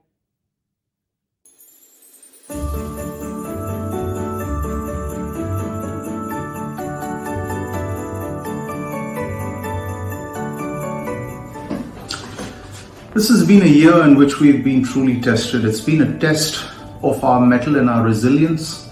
It's been a test of the robustness of our systems and processes, and it's been a test of our people. I'm really proud of the way in which the entire team came together to shut out the noise and focus on the task at hand, to really focus on what's within our realm of influence and not really worry about that which isn't. It's been a year in which we've won some great awards and recognition. We were Comstore EMEA's Region of the Year, and we also took home the Cisco MEA Distributor of the Year award. A true testament to the quality of both our central and our local teams, the strength of the partnership we share with Cisco, as well as the trust and support of our partners across the region. Thanks, Renton. Yeah, and again, congratulations on your Middle East and Africa Award from Cisco. So it's my pleasure now to hand over to Tony, who's going to give us an update, Tony Riley, who's going to give us an update on all of the key marketing initiatives that the Comstore team have been working on. Over to you, Tony. Good morning, good afternoon, wherever you are in the world. My pleasure to be here, try and follow the festive theme. As you can see, It's actually very warm in this office. I'll have to see if I can continue it as we progress for the next half hour or so. And yes, I have some fantastic key marketing messages to share with you. So over the next 30 minutes or so, I'm going to cover 3 main areas. Our new portal, which is about to be born. We're going to do a little demonstration for you, and consider it like a final scan in the hospital. Consider yourself like a parent coming in, having a look at it just before it's born, and we'll see how that goes. We're also going to talk about stay connected, stay productive, which is our overarching theme that will incorporate the secure remote work offer. And we're also going to talk about Radius Digital. So what I'm going to do, first of all, is go straight into the demonstration, if I can change screens. Now, I know you guys are going to be excited about this. I can already hear the fanfare of trumpets reverberating around the globe. And this is it. This is the result of a lot of activity that we have been doing over the last few months. And first of all, to note that it is a members-only protected area. As we all know, we produce some fantastic content in this organization, and quite often our competitors look at that and then they quite often pass it over to themselves. So what we've got here is something that's very graphical, very intuitive, as you can see. It recognizes who you are. So in this case, obviously myself, but whether you're from a partner or Cisco, and obviously there's a validation process when you come in. You can see there's lots of messages. We have a ticker tape over here. This particular one takes us straight to the Cisco promotions, but of course we could put one of our key events up there if we wanted to, and lots of information, as you can see, accordingly. When we look on here, quite often a number of our partners may want to come straight in. We've got all the relevant local contact information. So whilst it recognizes you, it's not just your name and organization, it also knows which country you reside, and the content is provided that is relevant to your country. So if there's a particular offer that we have, for example, in Cisco Capital that isn't available in a certain part of the world, you will not see it. So it recognizes who you are, and all the relevant local contact information will be displayed appropriately. If I wanted to book a one-to-one meeting to go straight in, this would auto populate. Again, once the baby's born, we're just finalizing that with a suggested date when they would like to have that meeting. So little things like that, we're just trying to make it as intuitive and as user-friendly as we can make it. There's a little carousel with key messages, just as you would expect, and this complements our existing website. It is not going to replace it. It complements it, and it will go hand in hand as we go through those things. Apart from the Small Business Hub, and I will go into that in quite a bit of detail shortly, we've got obviously all the promotions, big content library, and we've also called out, this is important to note, that this is one place to go as with your relationship with Comstore. It is not just a marketing portal. That's only a subset of it. It has navigation through to partner view, for example. So if I want to go in and check stock, it takes you through, and then you can sign up there. Ideally, our systems would be all joined up to allow a single sign-on. Unfortunately, that's not quite there yet. But at least you can navigate and get to it through this way. And as our systems develop over time with commerce and so on, we will have everything incorporated in this particular area. We'll also introduce little polling questions that you can also integrate with, and obviously these will vary over a period of time. This particular one, how did the COVID break affect your business? You select, and then you'll instantly get a result of the answers that everybody else has provided, and we'll rotate those over a period of time, and we can utilize that to engage with our community accordingly. So that's just a quick reference into the main homepage there, and you can see all the details with contact information and so on. In the top navigation, which I'll go to shortly, we've got all our key architectures, and some of that content we'll refer to that. We've got areas around profitability with promotions and incentives. We've got events and training, and this is just in the process of being finalized as we speak. So here we have a list of various events, including WebEx1 that was referenced earlier, that you could go and register here. So we have all of that detail. We have tools, library of content, and small business. Let me just nip into the architecture pages first. We expect this to be one of the most popular areas that we'll go into. And all the architecture pages are the same. You'll notice down the right-hand side, we now have the architecture lead relevant to the local country. So whichever country you're in, their name and contact details will appear there, trying to make these people famous, of course, so that people have got a quick note where to go to. And as we go down, you can see lots of different types of assets. You can see there's a lot of videos that we have as well in the networking side on this particular one. As we know, we have our famous duo, Nico and Thomas. In this particular example, we've got Thomas on a particular video. And you may notice that it started at about 2 minutes in. That's partly because when I went in this earlier this morning, I had a quick look at it and it remembers where I last went in. So it just is that little intuitive user experience just to try and make it a little bit easier and better. So lots of detail, and obviously I'm not going to go through all of those, as you can see at that point. In the competitive war room, where there are really great links as well on Cisco, if you click on that, it'll take you through Sales Connect and then straight into that tool. And again, that's what we're trying to do, is make things as easy as possible for partners. We're trying to ease the navigation. There is search functionality as well, which I won't go into at this stage. I'm just going to nip in and show a couple of other things for you. And I know how excited you are to get your hands on this, and I'm going to talk about the timelines in a second. If I look into, this is data center as an example. And again, just to show you some of the fantastic assets that we've got here, I'm just going to show you a couple of things. This is lead gen in a box, either for UCS, Hyperflex, or Nexus.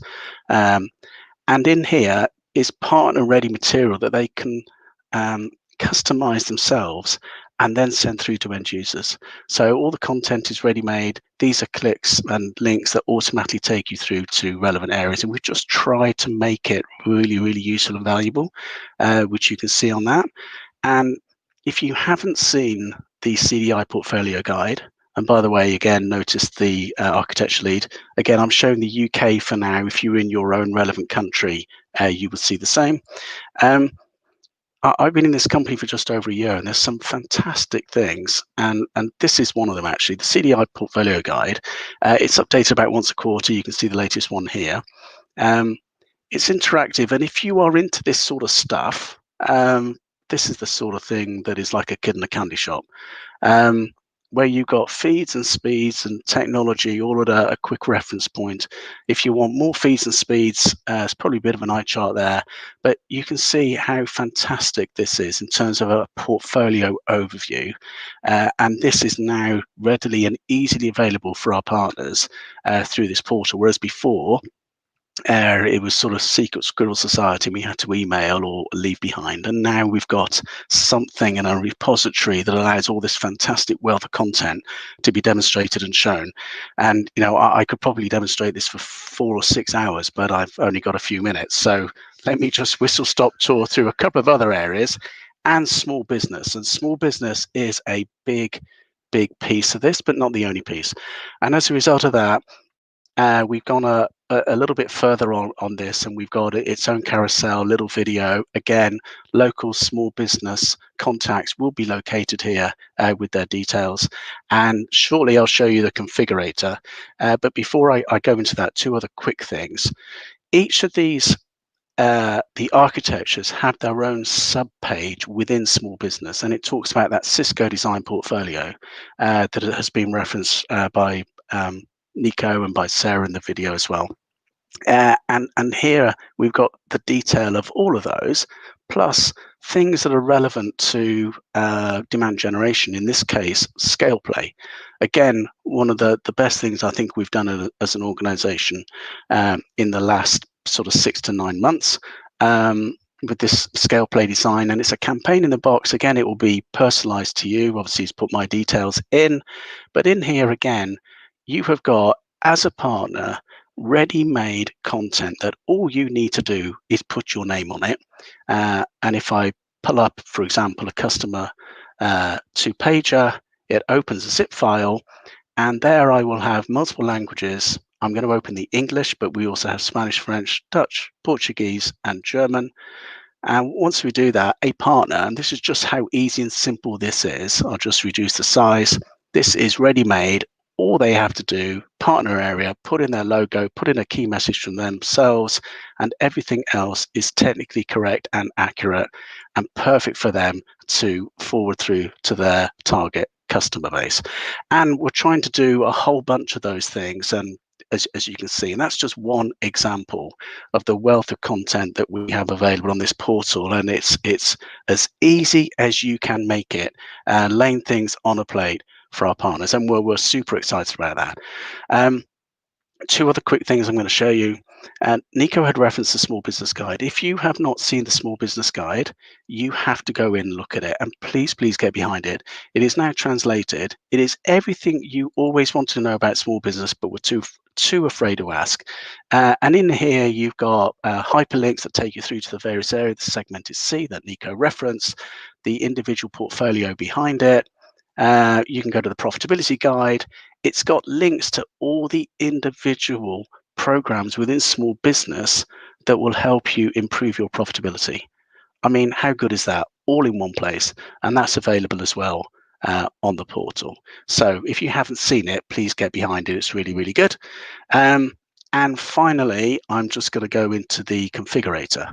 Now, the configurator is really an extension of the thought process that Nico and Thomas put behind the Comstore bot, which I'm sure many of you have been using. So it is really good, and it's needs based. So if we go in, look at the size of the network, how complex is that network, and also from the custom side, if you're not quite sure what that means, there's a little information in order to help you decide. Level of management, I'm going to pick Smart Share and Workstation. Interactive features, guest interaction, and on security, actually, I need a lot of security, so I'm going to put in multiple things on that, and then it's going to say, give me a recommendation, and what would you say? So first of all, up here, you've got the choices that you just placed. Then it gives you a quick reference on manageability, and then it gives you a recommended access point, a recommended switch, and a recommended firewall. You can see this configurator to start with, and again, these are baby steps, is restricted to networking, but we will expand this over a period of time. It's got the list price of that particular item and any licenses that go with it, and the number of licenses that it would recommend that you have. If you then go through, you can have various comments. You say, do you know what, get a quote. In a perfect world, this will go straight through to our e-commerce systems. At the moment, we're still waiting for this baby to be born, so those integration of systems isn't quite there, but that has then sent a quote through to the local sales desk. That's where it goes, and there's a copy to the portal admin just for us to keep a track of that. So you will start to see those things go. It's, you know, we're super excited about all of that. This has got a wealth of content, as you can see. If you didn't want to go through navigation, you just want to see everything we've got, we've limited it to 12 choices to start with, and then there are multiple pages, as you can see, that goes behind that for a little bit more detail. So I have gone through that at the speed of light. It's something that we're very, very proud of. Let me talk about timing. So today is the 9th of December. And we've just done a quick demonstration for you. From next week, all your marketing leads will have access to this portal to start doing local testing as well. And the week before Christmas, we're going to extend that a little bit broader, including some selected people from Cisco also to have a little browse. And we're doing a soft launch on the 18th of January. That is our plan, if everything goes according to what we expect and hope. That will be in English language only to start with. Translation is starting, so all of the navigation that you see will be in local language. And the local language versions, we are hoping everything to be done by March. But in February, we'll do a hard launch. We've looked at obviously the festive break. We've looked at financial end of years, and that's part of the reason we've done that. But it will be available in English to everybody from the 18th of January. So I know you're still excited. Again, I can just hear the virtual rapture of applause go through, and we're looking forward to developing that over time. Okay, I'm going to cover two other things. Radius Digital. So you heard this earlier as a hypergrowth initiative, and I wanted to give you a quick update from the ComStore perspective. Now, you may or may not be familiar with that. If you're in the marketing side, you absolutely are. If you're in the architecture side, you absolutely are. If you're in the sales side, you may or may not. And it's effectively a webinar in a box. It gives a platform and a showcase for our partners to demonstrate their expertise. A webinar platform is provided, but what is best? The advertising and promotion of that webinar that a partner has recorded is promoted through social media and paid advertising in order to drive the appropriate target audience to your webinar. Nothing could be better. Nothing could be better. And particularly in this world, as we know right now, as we were referenced earlier by Elf Philip, it is so pertinent, obviously, in a virtual environment in which we work. So if you haven't heard of it from a sales perspective, please get in touch with your local marketing teams. Now, Philip also mentioned that we're doing pretty well on this, and we are, but we can do much better. So we have been doing this for a couple of quarters. We have completed 27 webinars through various partners, 623 end users and 92 sales opportunities on the back of that. And there are 29 more webinars scheduled, as you can see here. A huge and big call out of congratulations to the UK. Absolutely flying. Part of the reason for that is the focus that has been applied to really try and bring it to the attention of partners and walk them through the process. There is a program management team to make this as easy as possible. It costs the partner absolutely nothing other than their time. And this is something through distribution and the hypergrowth initiative that we want to drive. So if you're in sales and you have a partner who is interested in this, we want to hear from you. Go through to your local marketing people. The caveat is that it's oriented towards small business. That's the only caveat. And we've had a strong focus on security, but it's not just security. So that's where we are with that, and we're happy to take more questions as we go through. One more big topic, stay connected, stay productive. Now, I love these two photos. That first one, a little girl so intuitively and naturally engaging with a computer screen in a learning environment as if she was in a classroom herself, putting her hand up to ask a question or answer a question, I just think is so symptomatic of today's environment. The top picture, how many people working from home, having their child working next to them, how many times have we been on a WebEx that you can hear a dog barking, a cat meowing, a bird tweeting, or children crying, or daddy, mommy, and so on. It's the world in which we live, and it's human, and it should be embraced. And what we want to do is ensure that we have an overarching campaign and program, because these are needs of the world as a whole. It is actually not just small business, it's any organization. And it's important to provide a solution that is appropriate for each of those. Part of the reason we've rejuvenated Stay Connected, Stay Productive is on the back of the momentum we originally created about 6 months ago on the Stay Safe, Stay Connected campaign. And actually that did create a lot of awareness in the marketplace, and we presented a number of solutions. And what we've done on the back of that is updated them and evolved them. We're also trying to simplify things as much as possible. There are so many different potential solutions in the area of flexible or agile working. And we try to embrace every single one of them, whether it is a sales play, whether it's a secure remote workforce, whether it is business resiliency. We're trying to put all of those under a single campaign umbrella, which is Stay Connected, Stay Productive. And the productive element obviously is very much on the front foot, being positive. It's being needs-led. So we're trying to ensure that the propositions are as laid on a plate as we possibly can, just like we showed on the scale play earlier, and also on the campaign in the box from the data center, to try and make partner ready materials to utilize this wonderful content, put their logo on it, and put it through to their customer base. And of course, it's a cross-sell opportunity. It's not just an individual architecture. It's looking at a number of our architectures that is suitable to help in a flexible work environment.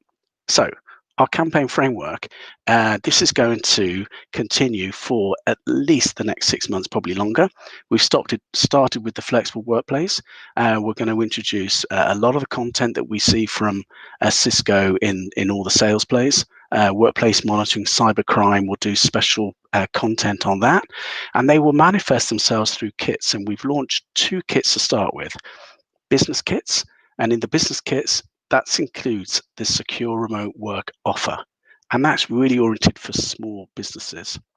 Then we've got businesses who've got slightly more complex needs, and that's the advanced kit. And then we've got the same type of needs, but for larger organizations with more scalability, and that's advanced plus. We've also got kits specifically for education, and we've just launched those now, and I'll talk about those in a second.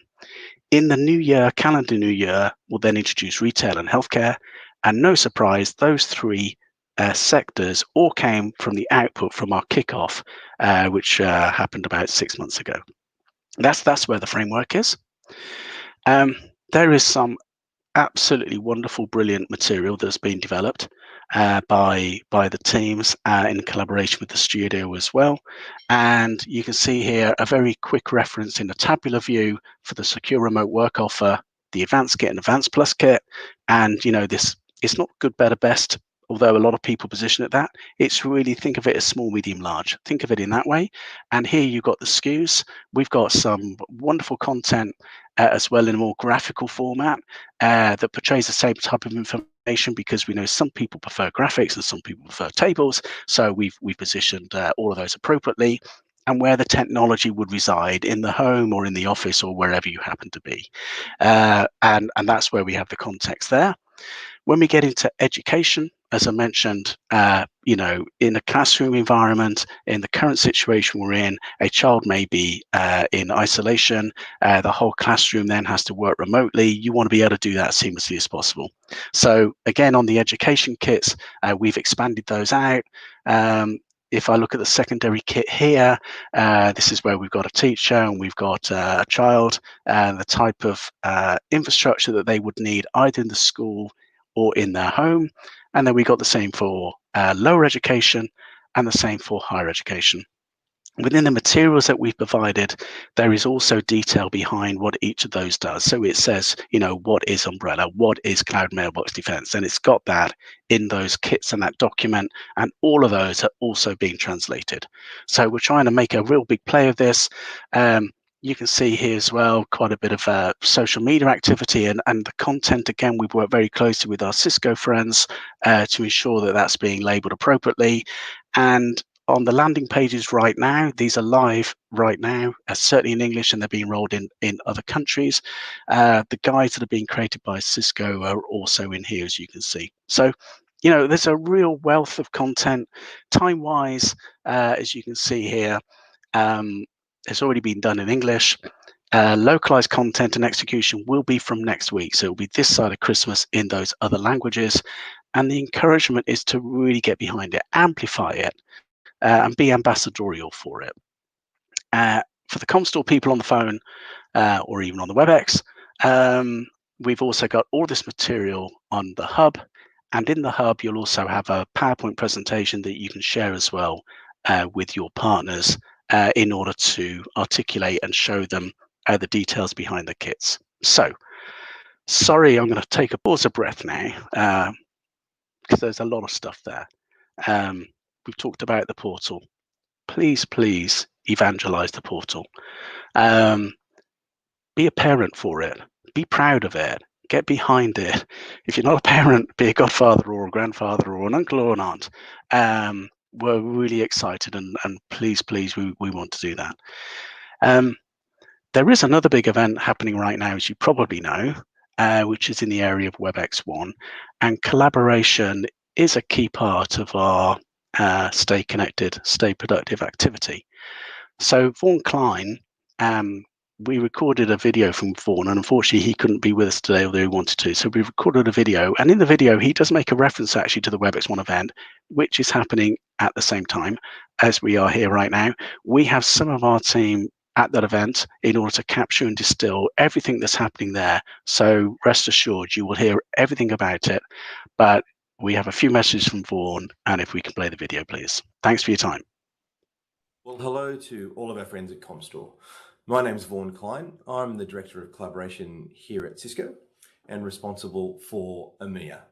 And I would like to start with a comment that I think we're all very familiar with is, wow, what a year 2020 has been.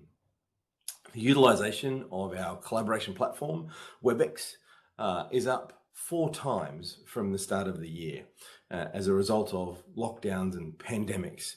We've seen an extraordinary amount of use. And in fact, what we're seeing right now around the world is some 600 million monthly participants on our WebEx platform. It truly is extraordinary. In fact, the whole market for what is now a critical collaboration tool has become explosive. Pick a number. Is it 2 times larger than it was at the start of the year? Is it 10 times larger than the start of the year? I think it's anybody's guess right now, but we do know that the collaboration marketplace has certainly gone to extreme levels of growth. Off the back of that, we've seen some very, very successful results for Cisco collaboration here in EMEA. The last 2 years have been record years, and indeed our first quarter of this fiscal year was a record quarter. And so the level of investment by our partners and customers in Cisco collaboration tells us that we're certainly on the right path and with the right strategy. But with all of this change, there's been a requirement for us also to make some changes, some very positive changes to our collaboration team here at Cisco. We've formed a global collaboration sales organization, very similar to what you might see with our security organization, with all of the specialists, both engineers and sales specialists, now reporting into myself and not into the theatre. That in and of itself isn't a big change. What it's preparing for is the fact that we're about to increase the amount of specialists in EMEA focused on collaboration by some 50%. 150 new job recs are starting to be opened as we speak to be welcomed into the Cisco collaboration team here in EMEA, and that's a really, really exciting development. I've been with Cisco since January of 2000. I've never witnessed this level of investment or speed of execution associated to capture this critical market moment. But it's not just dramatically increased headcount in EMEA that's part of the change. We've also increased our investment within the business unit. Some $1.2 billion has been set aside by Cisco to increase our organic development, and a further $4 billion has been set aside for acquisitions. And this is going to all culminate in an event that's scheduled in just a couple of weeks' time. On December 9th and 10th, we have our global WebEx1 event. At that event, we're going to be announcing some 50 new features, and we're going to be announcing some of the acquisitions that we've made so that the customers can see an explosive level of capability and value associated with being on the WebEx platform. It'll also start a process of a brand refresh so that Cisco is positioned as both the best collaboration product in the marketplace and also with a very glossy, new, refreshed brand for a new marketplace as well. Because we know that it's been a highly competitive market. Everybody's involved. Microsoft, Zoom, Slack, Google Hangouts, everybody's looking to capitalize on this transition, and our efforts have been extraordinary thus far, but we're really, really doing something that I don't think I've ever seen Cisco do anywhere in any architecture in relation to their intent. So please do get yourself and your partners ready for WebEx1.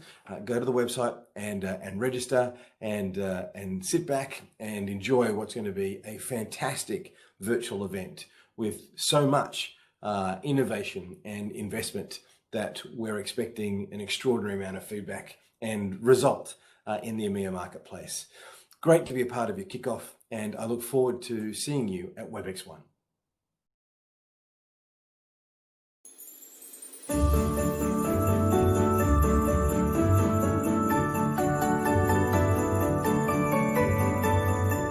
Three things I'm really proud of my team delivering over the last 6 months here in the Nordics.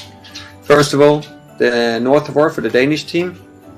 1 year in as Comstor team members here in the Nordics. So not only adapting to a new company and transformation pains, but also growing the business for both Cisco and Comstor year over year in the market. Secondly, I must say, is the team spirit.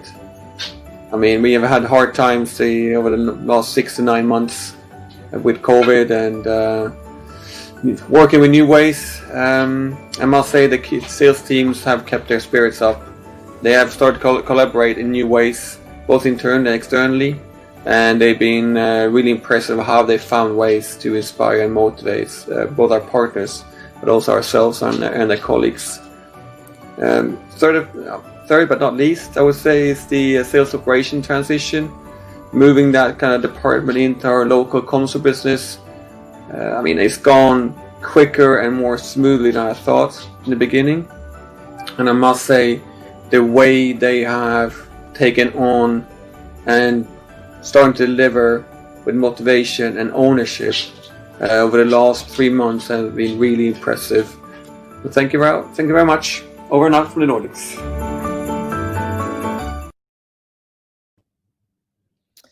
Thanks, Lynn. What a lovely video and a nice way to end our first session of this morning. But before we do that, I'm delighted to announce that Russell has just driven into the car park, and we're actively going to get him into the room. So he'll be back. He'll be with us after the break. But before I do that, thanks, Tony, for a fantastic update on all things marketing. There is no doubt that you have so much content now available. And yeah, let's make sure we leverage that for all of the sales teams out there in the Comstor dams. Let's make sure we're leveraging that to get that content out to as many partners and then onto customers as we possibly can. It's just amazing how much your team has produced and is ready to go with. Great messaging from Vaughan, as Tony commented. We've got the collaboration architecture leads on the WebEx1 session today, and I know they're planning to do a full Comstor briefing on Friday of this week from all the key messages from that event. So you won't miss out from not attending that event today. But we're now going to go into a 10-minute break. I urge you to come back at 5 past the hour, just so we can keep on track and get us finished by another 90 minutes. So over to you guys for a quick comfort break. Grab yourself a cup of tea, a biscuit, a sandwich, whatever you want, and we'll see you back here in 10 minutes' time. Thank you.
Hey everybody, welcome back. Hope you had a few minutes there to grab yourself another drink and a snack or whatever you needed to do. So I'm delighted to say we do have Russell in the building. We're just getting him set up on another screen, so you'll be able to see him shortly. But without further ado, I'd like to introduce our next GM video. Over to you, Patrick from the Netherlands.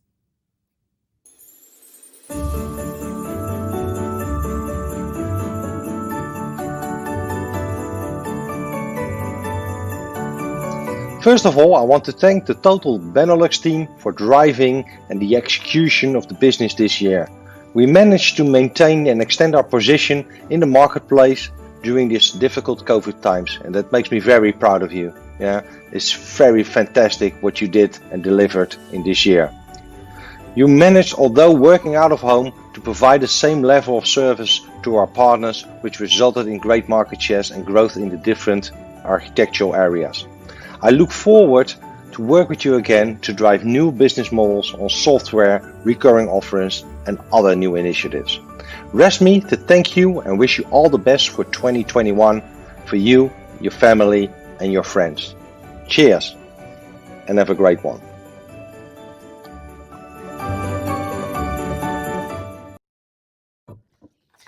Do you know what, Patrick? I missed a trick there. I've got a cup of coffee. I really wish I had a glass of champagne. Thanks for that. And yeah, look forward to having a glass of champagne with you at some point in the future. Thank you. And I'm now going to hand over to Alpa and Michelle to give us an update on Distribution Champions Club. Over to you, ladies. Thank you, Katie, and hello, everybody. We're so happy to be here today to talk about DCC, Cisco's Distribution Champions Club. And now I know you're all familiar with this incentive, and I hope you're working really hard to secure that trip, a seat to that magical trip. Today, we're going to talk about what's new for DCC this year, how we're doing against our targets, and some very actionable steps for you to take away to win prizes. And to help me do that today, I am joined by Elpa, who's live from her virtual private island. Thanks, Michelle. Hi, everybody. And yes, we're keen to get you all on that trip to a fantastic location. So what do you need to do? 3 key things that you need to know. So this year, DCC runs over 4 quarters, which you can see listed there. We are in time trial in Q2, and each quarter brings with it some sales and marketing challenges, which you will see on the DCC website and also in the great weekly communications that Michelle and Russell send out. So to win a seat, what you need to do is complete all of these sales and marketing challenges in each stage. Plus, for sales teams, as you know, you need to achieve your country sales targets. And for marketing, you need to be in position 1 or 2 of the marketing leaderboard in your respective country cluster. And just to remind you that the black belt training and the marketing velocity learning courses are mandatory as well to win a seat. And even more good news, this quarter and into Q3 and Q4, we have launched the Sales and Marketing Best Practice Incentive, which you may have heard us speak about, the revenue initiatives. This is your chance to shine and win some additional invest funds. I'll tell you a little bit more about that a bit later. There's a different focus for each quarter. There is some linearity to your sales target achievement, and there is a template to help guide you with how you can submit that, but more to come on that. Back to Michelle to share your DCC performance to date. Thanks, Alpa, and sounds like lots of opportunities to win prizes, which is great. So if we look at how we're doing on the sales side, we have a collective target of roughly $178 million, which sounds achievable, right? And we've already achieved almost 30% of that. So that's really not bad. So if we look at how we were doing this time last year, we are about 2% behind, which is not bad. But at the same time, Cisco this time last year, compared to last time this year, are up 3.4%. So we're lagging behind the curve just a little bit. Nothing to be worried about, but just for you to be aware so that we can pick up the pace and outperform our competitors, really. So you can see on the chart how your country is doing, but overall, I would say really good message. So there was some analysis done on the DCC top selling SKUs, which you can see on the right-hand side. And I just want to spend a little bit of time going through these. So for enterprise networks, it's ISR, Aeronet access points, Catalyst 2900, and the Catalyst 9K series. I know you already know a lot about these anyway, but just wanted to call them out again. For security, it's a big list: AMP for network, AMP for endpoints, AnyConnect, Meraki MX, email security appliance, Umbrella, ASA, and Viapower. And collaboration, and we know there's a lot of exciting stuff happening here, but for DCC, it's WebEx meeting, calling, video endpoints, headsets, and MPP phones. And then for our data center teams, it's Intersight, Nexus 9K, UCS, and Hyperflex. You are all very familiar with these families, and I know you're selling them really well. So I just wanted to call them out. So as a reminder that we have a lot of really great assets and campaigns available to help you push this. But if you need any help kind of perfecting that message to take out to your customers, then please reach out to your architecture leads who are always able to help you. So if we look to the marketing side of the house, this is something that makes me very, very proud. And I'm pleased to say that Comstore is ranked #1 on all 3 leaderboards. So I just wanted to extend a big congratulations to all the marketing teams. This is really a great start to the incentive. And I just wanted to call out that there's lots of activity that went behind this. People completed marketing velocity learning courses. We attended the sessions, and we completed all the challenges. So I just wanted to say really, really good job. And if it was up to me, then I would stop the incentive right now and claim all those spots for Comstore, as rightfully so. So maybe I should put this on my wish list for Santa. But yeah, I have some great news to share on this as well. There are 6 seats available for DCC for marketing. And the good news is that since this year, it is no longer a qualifying criteria for the country to hit their sales target. Don't get me wrong, we're obviously still really pushing to hit that sales target and overachieve it. But marketing is no longer tied to that sales target being hit. So this is really great news for marketing. We're still there to support, but we are being rewarded on our marketing activity. So this is good news. If we remain on top of that leaderboard, then we'll see as many of you as possible on that trip. So what can you focus on for the remainder of Q2? If you're in sales, then your challenge is to complete Black Belt Seller Stage 2. Black Belt Seller Stage 1 has been completed by almost all of you already for accreditation. So this sets you up really nicely to continue on to that next stage, which is Stage 2. This challenge needs to be completed by the end of Q2, so don't leave it because the holiday period is coming up and we know we'll be strapped for time come end of January. And what you need to do is you need to complete all 3 distribution modules, and then you pick at least 1 architecture module to work through as well. So looking forward to seeing the results on that. And for marketing, Q2 comes with a whole new set of challenges. And one of them is Radius Digital, which is one of the hypergrowth initiatives that we heard both Phil and Tony mention. And the good news is that Comstore across EMEA has 28 partners or 29 partners signed up to do the program. So this is great, and we're looking forward to driving those to some great results. Another challenge are the small business call-out days. And I have a great example to share with you just after this slide. And for marketing, also the marketing velocity learning, they are really great courses. I can highly recommend them. So we're looking forward to seeing those certificates.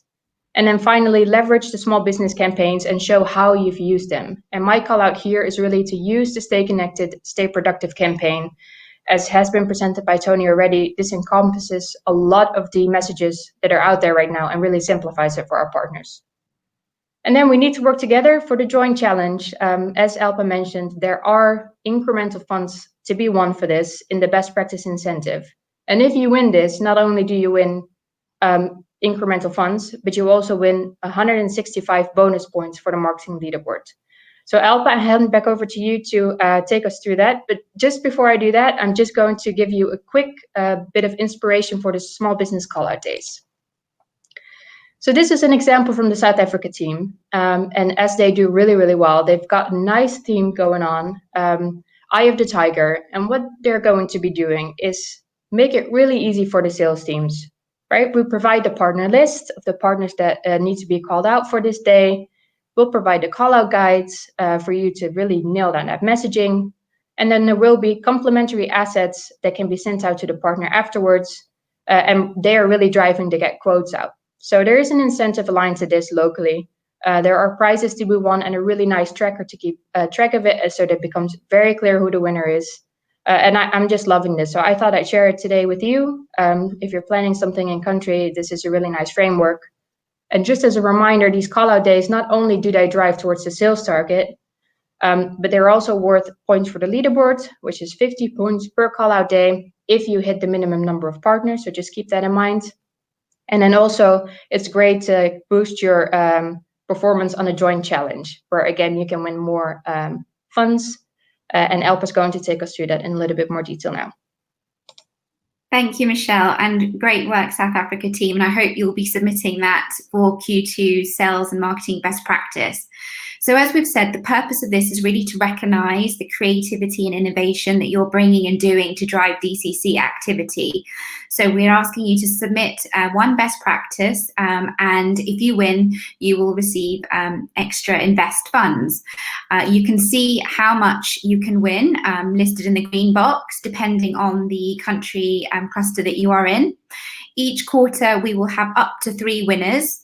And as Michelle has said, and I'll say again, you will get 165 bonus points on your marketing leaderboard as well if you win. So, everything to play for here. We need to get those seats. How to submit. So you can download the template guide. Like I mentioned earlier, it gives you some examples of what to submit. You then submit that to your local DAM a week of the 25th of January. And winners will be announced week commencing 8th of February in our next distribution all hands. And it's really important for me to say this, your best practice will not be shared externally. It will be reviewed internally by Cisco leadership only, and only the winners will be announced at the all hands. And don't forget, you can actually win more than once. So, you've got a chance every quarter to keep winning and keep investing those funds into more and more great activity. And just a little bit of a deep dive on your submission and how you can win. Some top tips: stand out from the crowd. Show us your creativity and innovation. Don't be shy. The Q2 focus areas are all around enablement. So, have you done anything different or unique in your approach to enrolling partners for Radius Digital? Have you executed some really innovative virtual floor days, given that we are also virtual now? Or has there been a different approach in your sales activity to help you achieve your sales target? And the same, for your marketing activity. So yeah, take a look at the best practice template. Again, there's some great examples in there for you for some guidance. And remember to submit it to your DAM by week of the 25th of January. And wishing you all the very best of luck. Thank you, Alpa. And I know there's a lot of great activity happening in countries. So I really encourage you to, take part in this incentive, because there's many things that you can win. So I just wanted to close out with a reminder on some key assets that you can leverage for DCC. So the first one is the weekly updates, and I hope you've been receiving it. And I just wanted to mention that in there is always some actionable content for you to help boost your DCC performance. So keep an eye out for that as well. Of course, there's always the update on how you are doing against your target. The second one is the DCC landing page, which is really Cisco's repository for anything DCC. All the templates are there, the different stages of the incentive, the challenges, and anything you need for you to support that. The third one is our Stay Connected, Stay Productive campaign. And I just wanted to reiterate the message that this encompasses a lot of different things. So it includes the small business sales place. It includes the secure remote work offer, as well as our Stay Connected, Stay Productive campaign. I think this is really a very clear and relevant message for our partners. So please leverage this as much as you can. And then finally, some creative assets, because we can have a little bit of fun with this as well. Just get your teams in the spirit. I know you do this very well anyway, but we can have a lot of fun virtually as well. So I just wanted to call out that those assets are there for you to leverage. So what are the key takeaways then for this session? Keep pushing your sales target, leverage the content and tools that are available to you, and make sure that you complete your challenges. Because you can win extra funds by taking part in the best practice incentive and winning it. So if you play the game right, and you tick all the boxes, and you show that you're the DCC champion, then you might win a seat on this trip to a mystery destination, which means that you could be here. Alpa and myself are already there mentally, as you can see. And we're really hoping to secure as many seats as possible for Comstore and hope to see you all there, of course. Cheers to that, and back over to you, Katie. Cheers. Cheers. Thanks, ladies, and great to see you getting in the holiday spirit. Yeah, we absolutely all want to be on that plane to Mauritius next year. But before we move on, just want to say a huge congratulations to all of the marketing teams. Being number one on all of those, on all three leaderboards, is an amazing achievement. So well done to the teams. I know you've given us lots of feedback over the last 12 to 24 months on the program and how we can make it more exciting for the marketing community. I think, Alpa, it's fair to say that the marketing team have listened and they've acted on that feedback. So it's great to see your marketing teams performing. And yeah, let's make sure we keep focused on the sales as well, because we have $1 million of rebate on the table at the end of the year. So let's keep that focus on DCC through the remainder of the next 7 to 8 months. Thanks a lot, ladies. Absolutely. Thank you.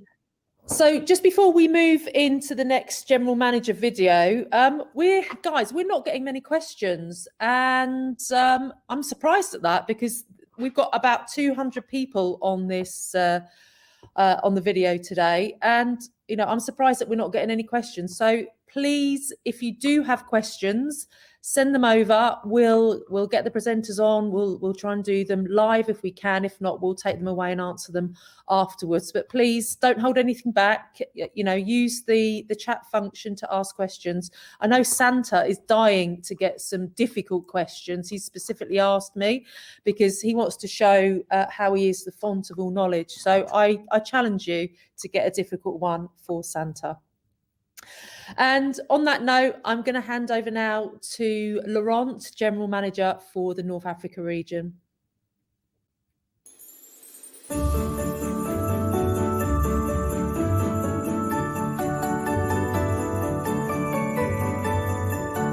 Yes, we can be very proud of the fantastic growth in revenue and market share we achieved so far.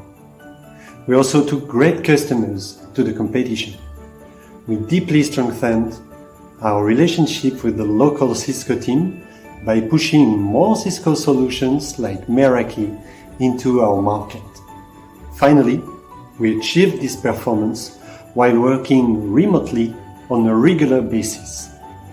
We established new manners to communicate with our customers and new habits within our teams.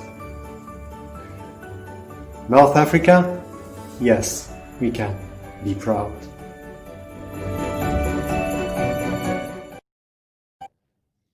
Thanks, Laurent. And North Africa, you can indeed be proud. So I'm delighted now to welcome Tom Saunders into the studio. Tom's going to give us an update on all things software. And Tom, how are you doing this morning?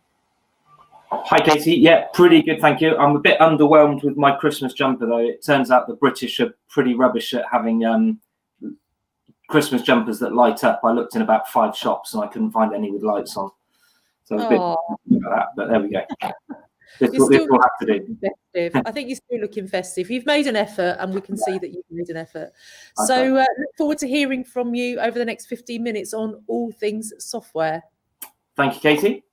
So yeah, I just thought it was a good place to start to kind of restate the mission, I guess, when it comes to software, because it's obviously an increasingly important part of our business, and it's going to get bigger and bigger, as we know. Probably within 2 to 3 years, it's going to be half of our business. And that's why I thought it was a good opportunity just to restate that we really have the ambition to be the market leader for software sales in EMEA. And of course, we want to make sure we're outgrowing the market and the competition. And we also want to be completely aligned with Cisco's recurring offer strategy, and to be the partner of choice across the region from all of the different distributors. And where I wanted to focus today is to talk a little bit about how we intend to do that. So what are the key tangible things that we're going to try and do to achieve that mission statement? And first and foremost, starting with the most basic and most simple activity, is getting our partners ready to sell software and ready to sell subscriptions. And I know that the CSSI community will be bored of hearing me talking about the CSR addendum, but it really is crucial to putting things in place contractually so that our partners can start to sell subscriptions. We publish a list monthly of all the partners who have already signed the addendum, and please don't forget that once they've signed it once, that covers them for all of their future business. Also, if they've signed it as part of their dealings with the wider Westcon group, that also covers them for the Cisco business they buy through Comstore. So please, a call out, please continue the great work to get as many partners as possible to sign that CSR addendum. We've made it easier than ever before with the new click to accept process that was created about 6 or 8 months ago. Please keep working with your CSSI leads to understand which partners have already signed that. But that's really crucial because that just puts the basics in place for us to be able to transact subscriptions with partners. So that's certainly the first thing that we're doing to achieve our objectives. And the second thing is trying to embrace all of the recent buying models that are coming downstream from Cisco. And I think this is really important, and it just means that we can demonstrate to partners that we understand where the market is going and we understand what's happening. And I think this piece of research that was done by the ESG group sums it up really quite nicely. 650 licensing and procurement managers were asked to evaluate the complexity of their organization's network compared with 2 years ago. And here you can see that nearly half of the recipients said that their network was more complex than 2 years ago, and just over 20% said that just over 20% said that their network was significantly more complex than 2 years ago. And I think that just speaks volumes about why we need to make sure our partners are fully comfortable with enterprise agreements, MSLAs, if appropriate for managed service providers, and just adds weight to the argument that we've been putting a lot of focus and a lot of effort on improving the knowledge in our internal sales teams and also our external partners about the different buying models that are available. And again, we see in this piece of research that the demand is really out there for subscription software, and that's increased significantly over the past 3 to 5 years. This is the share of IT decision makers who were surveyed that stated their preferences for is to buy their software on a subscription basis. And you can see that since 2013, that has increased significantly from 63% to 82% a few years ago. So it just goes to show that the demand is really out there, and that's why we need to really get ahead of the game, make sure we understand these different buying models, and make sure that our partners are truly embracing them. So I mentioned enterprise agreements. That's, I guess, the one that we've had the most focus on. Just as a reminder about what an enterprise agreement is, it's a commercial model or a framework for buying software and subscriptions. They're very common in the software industry. They're designed to be easy and simple in terms of being able to manage software and also to procure the software. It gives customers significantly less complex software to manage, and that really puts a tick in the box on the research that I showed earlier. And of course, it allows customers to scale for their future requirements. There's the concept that you'll be familiar with of true forward. Don't forget there's a difference between true up and true forward.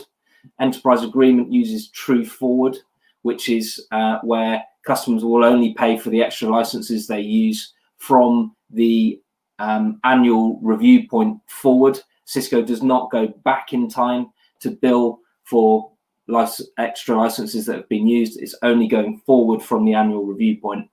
And that is the key feature really around enterprise agreements that gives customers the best value for money. So we know that enterprise agreements are a huge topic within Cisco, and that's why we're making it a huge topic within Comstore. As part of our Q2 plan, we're doing lots of engagement work with our teams, and we have made that a pivotal part of our Q3 plan as well.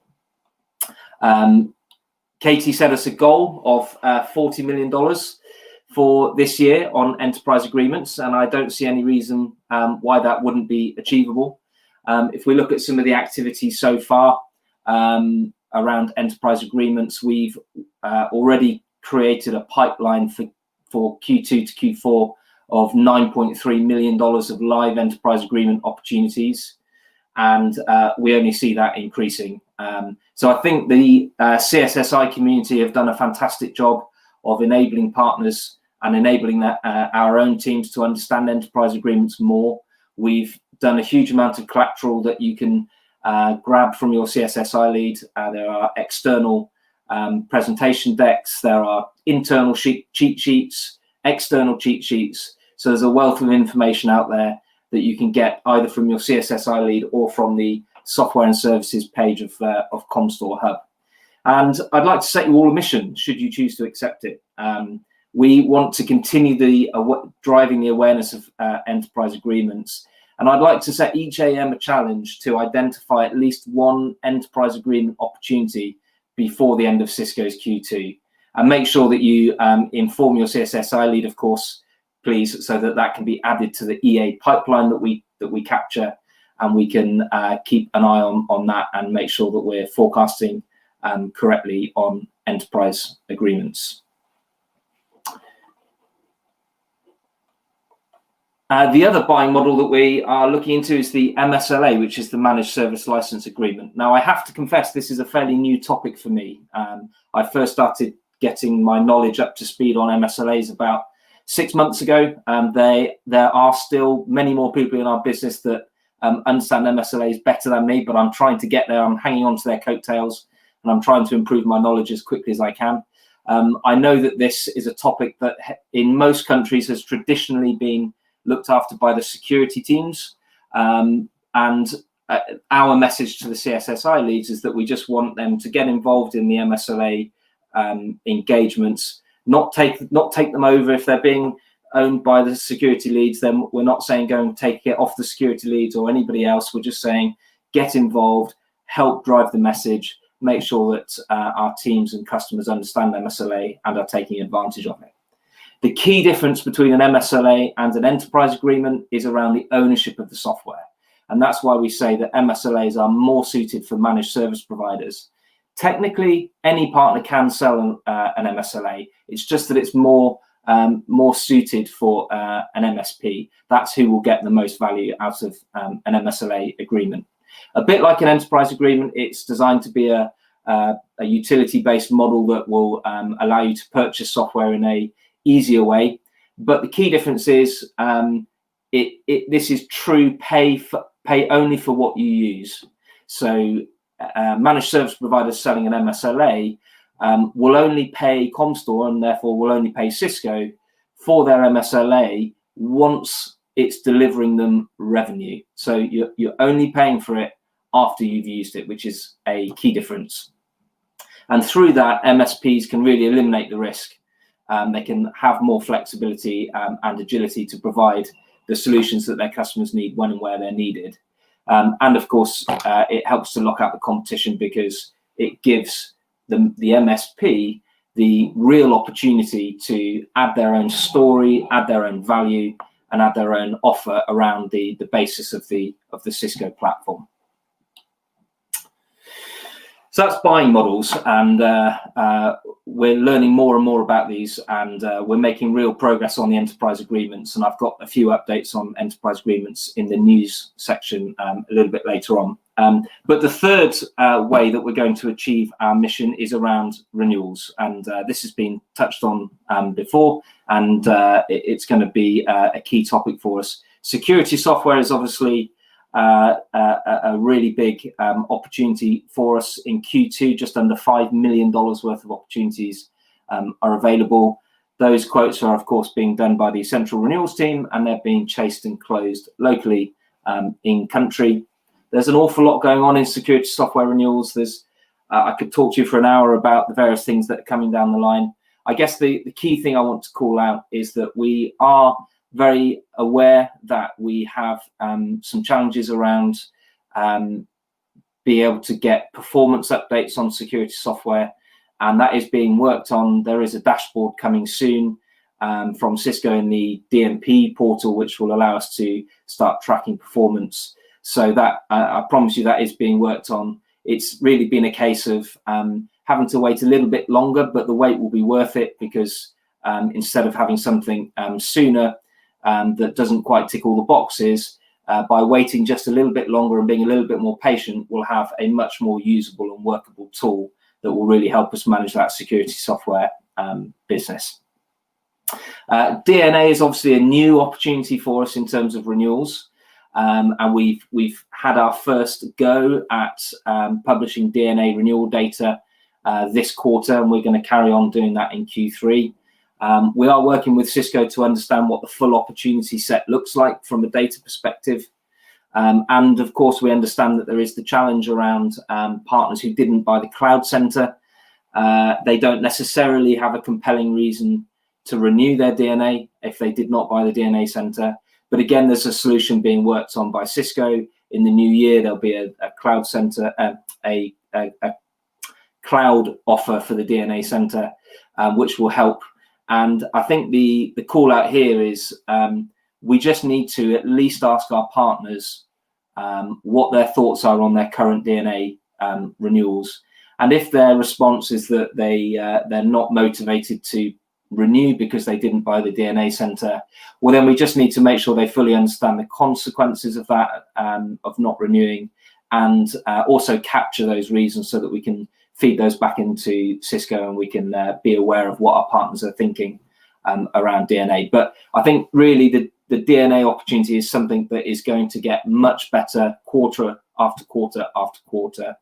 And I think that will eventually be up alongside security in terms of being one of our key opportunities when it comes to renewals. So I know it's kind of baby steps at the moment with DNA, but as I say, I think quarter after quarter that will just get better. On SaaS subscriptions as well, the CSSI team have done a fantastic job of working with the internals to make sure that partners are being told about their upcoming SaaS renewals. The biggest call out here from me, please, is just keep making sure partners are aware of their upcoming SaaS renewals. Please make sure they're aware of subscriptions where auto renewal is turned on. If they're not comfortable with auto renewal being on, please take action to deactivate the auto renewal. Your CSSI leader's got all the instructions on how to do that. And only by getting properly ahead of that SaaS renewal conversation can we make sure that we manage that business effectively. We can make sure the backlog of invoices doesn't grow, and we can make sure that we're billing SaaS subscriptions in a timely manner. So your mission, as I say, please just remember the importance of capturing that renewals business correctly. And it's really important that we flag all renewals business properly using the VRF field in OneView, because only through that mechanism can we make sure that we're building a proper, reliable renewals database ourselves, which just reduces our need to rely on Cisco for their data as well. So key call out there, please make sure we're flagging the renewals business properly. And finally, the fourth step that we have to achieve our software mission is I'm really, really pleased to announce that last week we became customer experience specialized for Europe, which is a really good accolade. There was a lot of work went into that over the last few months. Big call out to Gabby McGee at Cisco for all her help. Couldn't have done it without her. But absolutely brilliant to have that specialization in place. That's for Europe. As I say, at the moment, we are very, very close to submitting an application for Middle East and Africa as well, including South Africa. We'll be looking to make that application in the next week or two at the latest. And what this means is that we can now work with our partners to create customer success plans based on software deals we've sold them over 50K, and we can help their customer to achieve their business outcome expectations through that process of documenting what they were expecting and creating a strategy to overcome that any adoption barriers. And there's the added benefit, of course, that we can earn rebate from Cisco as part of the rebate program. So we can make ourselves more profitable, we can make our partners more profitable, and we can help the partner's customer be more successful. So that really is a win-win situation. There's a whole lot more information we could talk about on the CE topic. Please reach out to me directly if you want any more information on that. But we don't have time to go into that in full detail today, as you can appreciate. But really proud to get that specialization under our belts, and it's a really good accolade for us as a business. I mentioned I had a bit of news about enterprise agreements. Just wanted to call out that we can now view consumption details for EAs in the subscription workbench by clicking on that link, and that means we can help to prepare partners for any upcoming true forward adjustments so that they can get an idea of what their invoices will look like moving forward. Again, please don't forget the difference between a true up and a true forward. A true up goes back in time to bill for previous consumption. A true forward, which is what enterprise agreements use, reviews what's been overconsumed in the past, but only bills it going forward from the annual review point. And that's how Cisco add extra value into the enterprise agreement. And that's it from me, Katie. I know I went through that at a lightning speed, but hopefully there's some useful messages in there. And look forward to taking any questions. And I believe I'm handing over to Ignacio. Hi, good morning, everybody. Good afternoon to some of you, and I'm here. So I might have to reevaluate my decision to try and get back into the office more often. Seriously underestimated the commute time this morning. So anyway, thank you. I've had some snippets on the way, on the journey in, actually, of how it's going, and I hear it's going really well in the superbly capable hands of Katie hosting. So thanks everybody to all of your contributions so far. Tom, I would like to just pick up a few comments, a few points actually, on what you just discussed. I think, first of all, I think you were being very humble about your knowledge of this marketplace, because everybody's learning every day. And this is such an important topic for us. And for everybody that's listening today, I think 90+%, 95% of everybody on this call are customer facing. And not only is this opportunity about ensuring that we grab as much of that market as possible, because that's our role at Comstore, to ensure we're doing that, it's also about ensuring our partners are fully aware of all of the licensing programs. And it's really important that you stay up to you take great care in staying up to date with what's happening with software, so that you can talk to your customers to help them grow the overall market, because this is a significant change. And Tom, I think you're doing a sterling job steering us through this so far, and please continue with that. But I would like everybody to understand it's not just Tom's responsibility. Okay, everybody's got to get involved in this transition to the software business.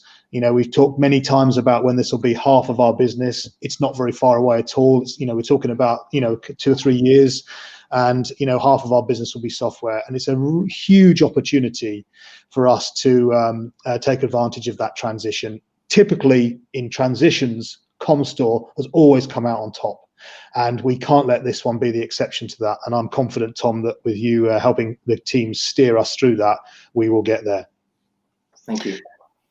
Specialists, that's what we need to be in software, okay? And not just one, all of us need to be specialists in software. I was on a conversation yesterday with a number of people about how we can make some investments to drive the software business, and it's clear we all need to get deeper knowledge about how we're going to go about this, and make sure that we're putting the right investments in the right place to ensure that we're growing the market for Cisco, and capturing that ourselves as Comstore.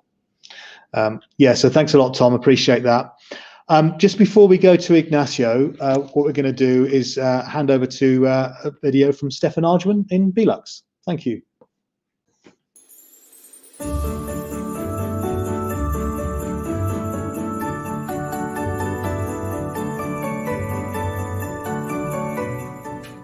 Hi all. Who would have thought to work under these circumstances for such a period of time? And even with all the challenges we are facing over the past 9 months, in our work environment and work habits, but also in our personal lives, we are still showing that in challenging times, Comstor is the best distributor for Cisco. Closing their fiscal year with an overall market share of 53% is absolutely high class. This means we are continuously outperforming the competition.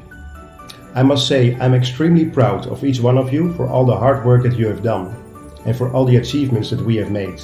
I want to thank you for your continued support driving this. This year's Christmas will most likely be very different than other years. I do wish you and your loved ones a Merry Christmas and above all, a healthy 2021. Santé.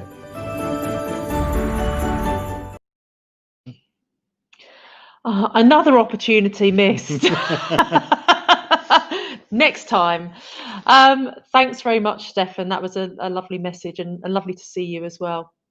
So now we're going to hand over to Ignacio, who's going to give us an update on services and renewals. Hey, Ignacio, good afternoon.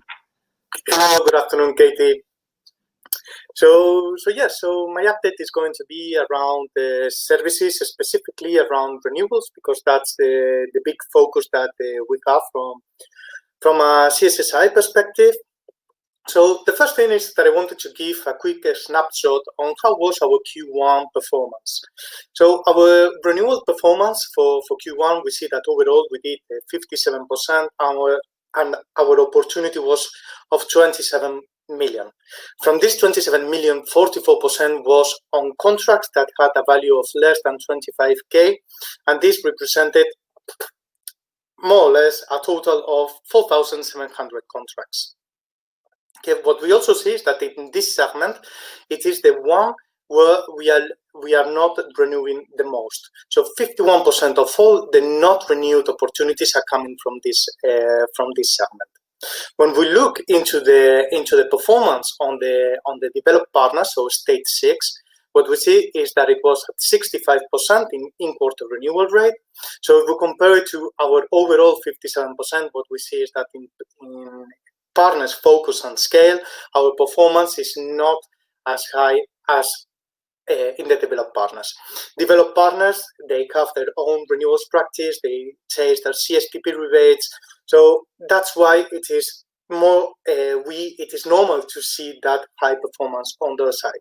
So this put into light that we really need to drive reseller enablement on renewals, so we can really identify what are the customers in stages 1 to 5 that have the biggest amount of opportunities and that they are not performing as best as they could. So we can really identify them and address that gap with enablement programs, etc. So again, I was saying that the performance on the developed partners, it's at 65%, and the overall it was 57%. If we could have achieved a 65% in-quarter renewal rate across all contracts from $0, $1 value, let's say, into 500k, that would have represented 2.5 million incremental, from which 1.4 would have come from that sub 25k opportunity segment. So when we jump into, okay, that was Q1, that was what happened the previous quarters, but what's happening now and the following quarters. So if we look at the landscape of our renewals business, what we see is that in Q2 we still have to go 33.5 million, and in the second half of the year our renewal opportunity is of 53.4 million. So this represents nearly 87 million. It is a massive opportunity that we need to go after. And when we look into the split per country or split per region, what we see is that this amount of revenue is not condensed under one single region, under one single country. Every single country has a big amount of renewals opportunities that need to be chased.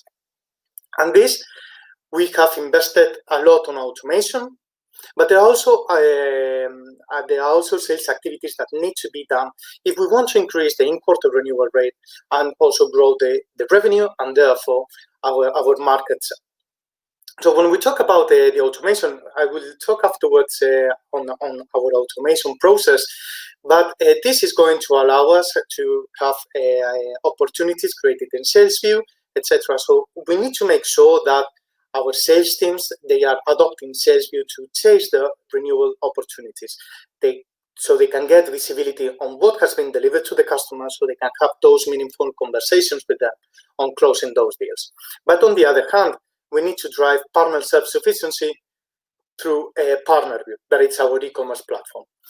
Because in that way, partners will be able to go in there and see what other opportunities that they need to close. And we will be driving that partner self-sufficiency specifically in the long tail opportunities. But on the other hand, there are sales activities that still need to happen, such as contract consolidation and contract co-term. This is key if we want to drive an increase on the revenue and import the renewal rate. But there are some basics in there also that still need to happen. We still need to push for multi-year services. We need to keep on driving click-to-view relationships, and click-to-view is our bread and butter. We have been doing this for loads and loads of quarters. We have loads of click-to-view relationships in every country, but it's important that we keep on driving that. And the last thing, it's about focusing as well on the not renewed opportunities, because not renewed, it doesn't necessarily mean that it's never gonna be renewed.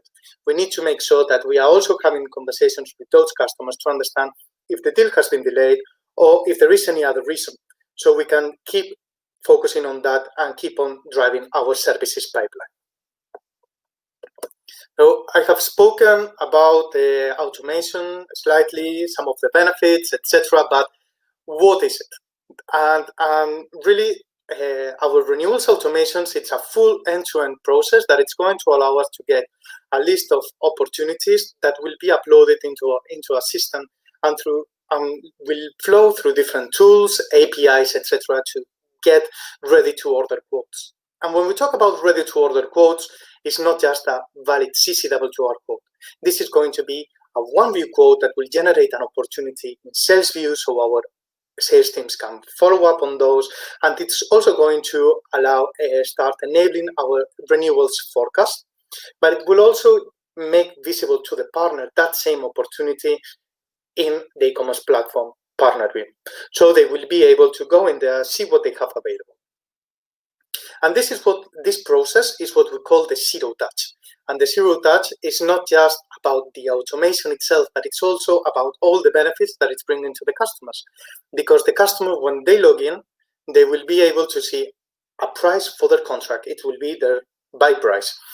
With that buy price, they will be able to download the quote, see what's the price per line, per item, and issue a quote to their end customers. Once they have had that conversation with their end customer, they will be able to place an order through us. And this is not just about that flow of we issue the quote and the order is placed, but it's what are the additional value add things that we can provide to the customer. And one of those, and the main one now that we are in net pricing, is that we are not just capable of delivering one-year prices. We can also deliver multi-year optional prices. So the customer can see under one single quote what's the cost for 1 year and what's the cost for 3 years, and they can really identify what is the value, not only from what's going to deliver to them, but also from a financial perspective. And it would not make a lot of sense if we would not be able to, if the customer doesn't know that they have quotes that they need to action, that they have quotes available. So we have enabled also in our systems renewals notifications, so the customers get notified each time there is a quote available for them. But it's important that we do not just rely on this automation, because it's going to solve loads of our problems. It's going to increase our operational efficiencies, but we still need to make sure that we are chasing those deals. So for that, we have created in this Q2, and that have been launched last week, we created a renewals campaign. And this renewals campaign is the first communication that we are going to send out, and it's going to be extended. It's not going to be just a campaign for Q2. It will be something for Q3, Q4, etc. It's going to be an ongoing campaign that will be adapted so we can take the most out of it. But the first thing that I wanted to flag in here is that this is not just a simple communication. This is about making the customers realize the amount of opportunity that they have sitting on our systems. Because we can talk about renewals, we can talk about all the benefits, all that it's recurring revenues, etc. But the customer really needs to see what's the amount of revenue that they have available. Okay, we have as part of this communication, we have different call to actions. For example, we have also aligned with the objective of click-to-view. We have a digital approach for getting click-to-view relationships established with the customer. But the main one is going to be for the customer to go into partner view to see what are the opportunities that they have available. And if we see across Europe how much we have done in this first round, that it will increase in the following ones, it's that we have issued opportunities for nearly 35 million to 341 partners. And again, this is just a communication that we are sending out to the customer. The click-to-open ratio has been amazing, really good, etc. But now we need to make sure that our sales teams are getting the phone and are following these opportunities, because if we want to close them, it is key that we have those sales conversations. So that's it for me. Thank you very much, Katie, Russell. Hi, Ignacio. Good to see you. Thank you for that update. Really clear. I mean, there's no doubt about the size of the opportunity that's available in the services market as well as the services renewals market. And it's imperative that we all understand what that can do to help us smash through our personal goals as well. So a huge opportunity.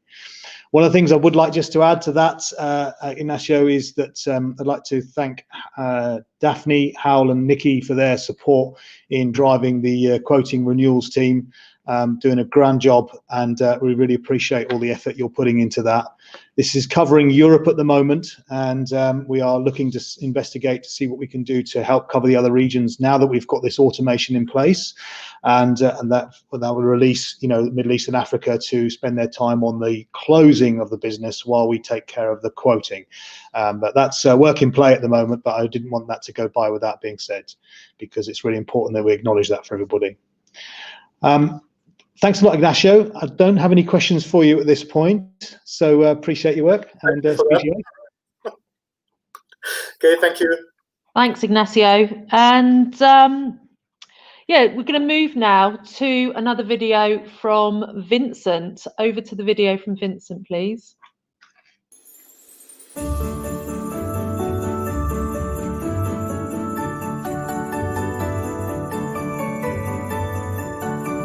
In April this year, we developed an engagement strategy to address the anticipated sales challenges due to the COVID-19 pandemic. We named it Project Elizabeth. The go-to-market was built around software technology and license sales. We identified 4 solution sets from our ecosystem vendor portfolio, put together 14 marketing campaigns, and leveraging Westcom console landing pages, we went to work, using direct mail shots and leveraging social media. We dedicated specific days of the week for sales call-out using Cisco WebEx and Java. We also ran several virtual events to win customer mindshare. We tracked and reported performance on a weekly basis. The results are as follows. We exited Q2 on 111% of plan, and we are on track to deliver over 100% on our Q3 plan. I am very proud of these results, as I can clearly see a link between the results and Project Elizabeth. Thank you very much for watching.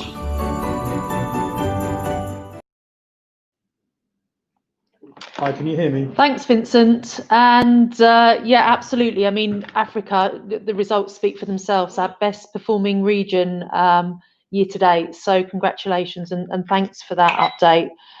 So just before we move to the next segment, I just wanted to just say on behalf of all of the distribution account managers here in EMEA, a big thank you to Justin Turner. So Justin has been the guru. I think it was 2 years ago, Russell, that we met not in this room, but in a room similar to this here in Bedfont Lakes with the global co-design team for net pricing. That's right. And started to lay out a framework for what that would look like for 2 years down the line. We're now at that point, we're past that point. Comstore went live with net pricing on Tuesday, the 1st of December, so 9 days ago. And while Justin's been supported by a lot of people within the Comstore business, the global IT teams, and a lot of the teams based here in EMEA, Justin, I think you've been the commercial face of getting that project to fruition. And certainly you and I have had a lot of conversations in the last week as we got a few little niggles, but got through them all really, really quickly. And yeah, I just wanted to say on behalf of the whole Cisco team, I would stand up and give you a standing ovation, but I think all you'll see is my tummy. So it's probably not a good look, but just want to give you a big round of applause for your great work for Cisco on net pricing.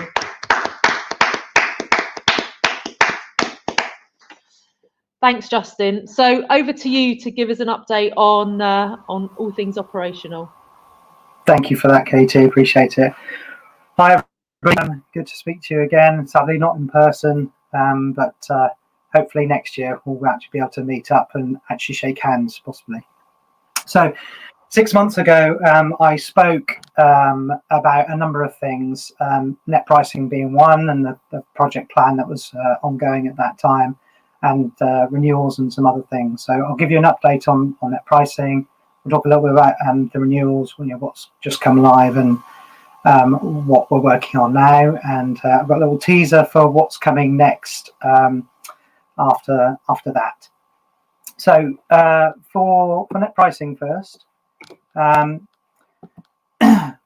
as Katie just said, the first net price meetings were in fact 2 years ago. I think that underlines the scale of this project, for Comstore, and more importantly for Cisco, because I think Cisco had a lot more to change than we did in terms of new systems and things like that. So during those 2 years, we've pretty much been meeting twice a month, and in the last 6 months, pretty much every day, sometimes multiple times a day. So it's been a Herculean effort on both organisations' side to get this one over the line. And I can report to you now, as Katie just also said, that last Tuesday on 1st of December, we successfully went live with net pricing in Europe and Africa in full, and partially in the Middle East, with just the proactive DSV reporting left to switch on next year. So just thought it'd be worthwhile going through what has actually changed in this, because there's been, in fact, one of the biggest sets of questions that have come in from the team all over is just clarifying what the new reality is there. So I'll just call out the major ones here. So first off, the DART system is kind of in retirement mode now. So for new deals created from the 1st of December, we now get a price communication rather than a DART. So it's a brand new system designed for net pricing. So it's a system change on Cisco's side. And for us, it means we now get a new type of communication when a deal is approved, called a PCV. Now, the changes on our side is we needed to reflect that change in our receiving system of those price supports.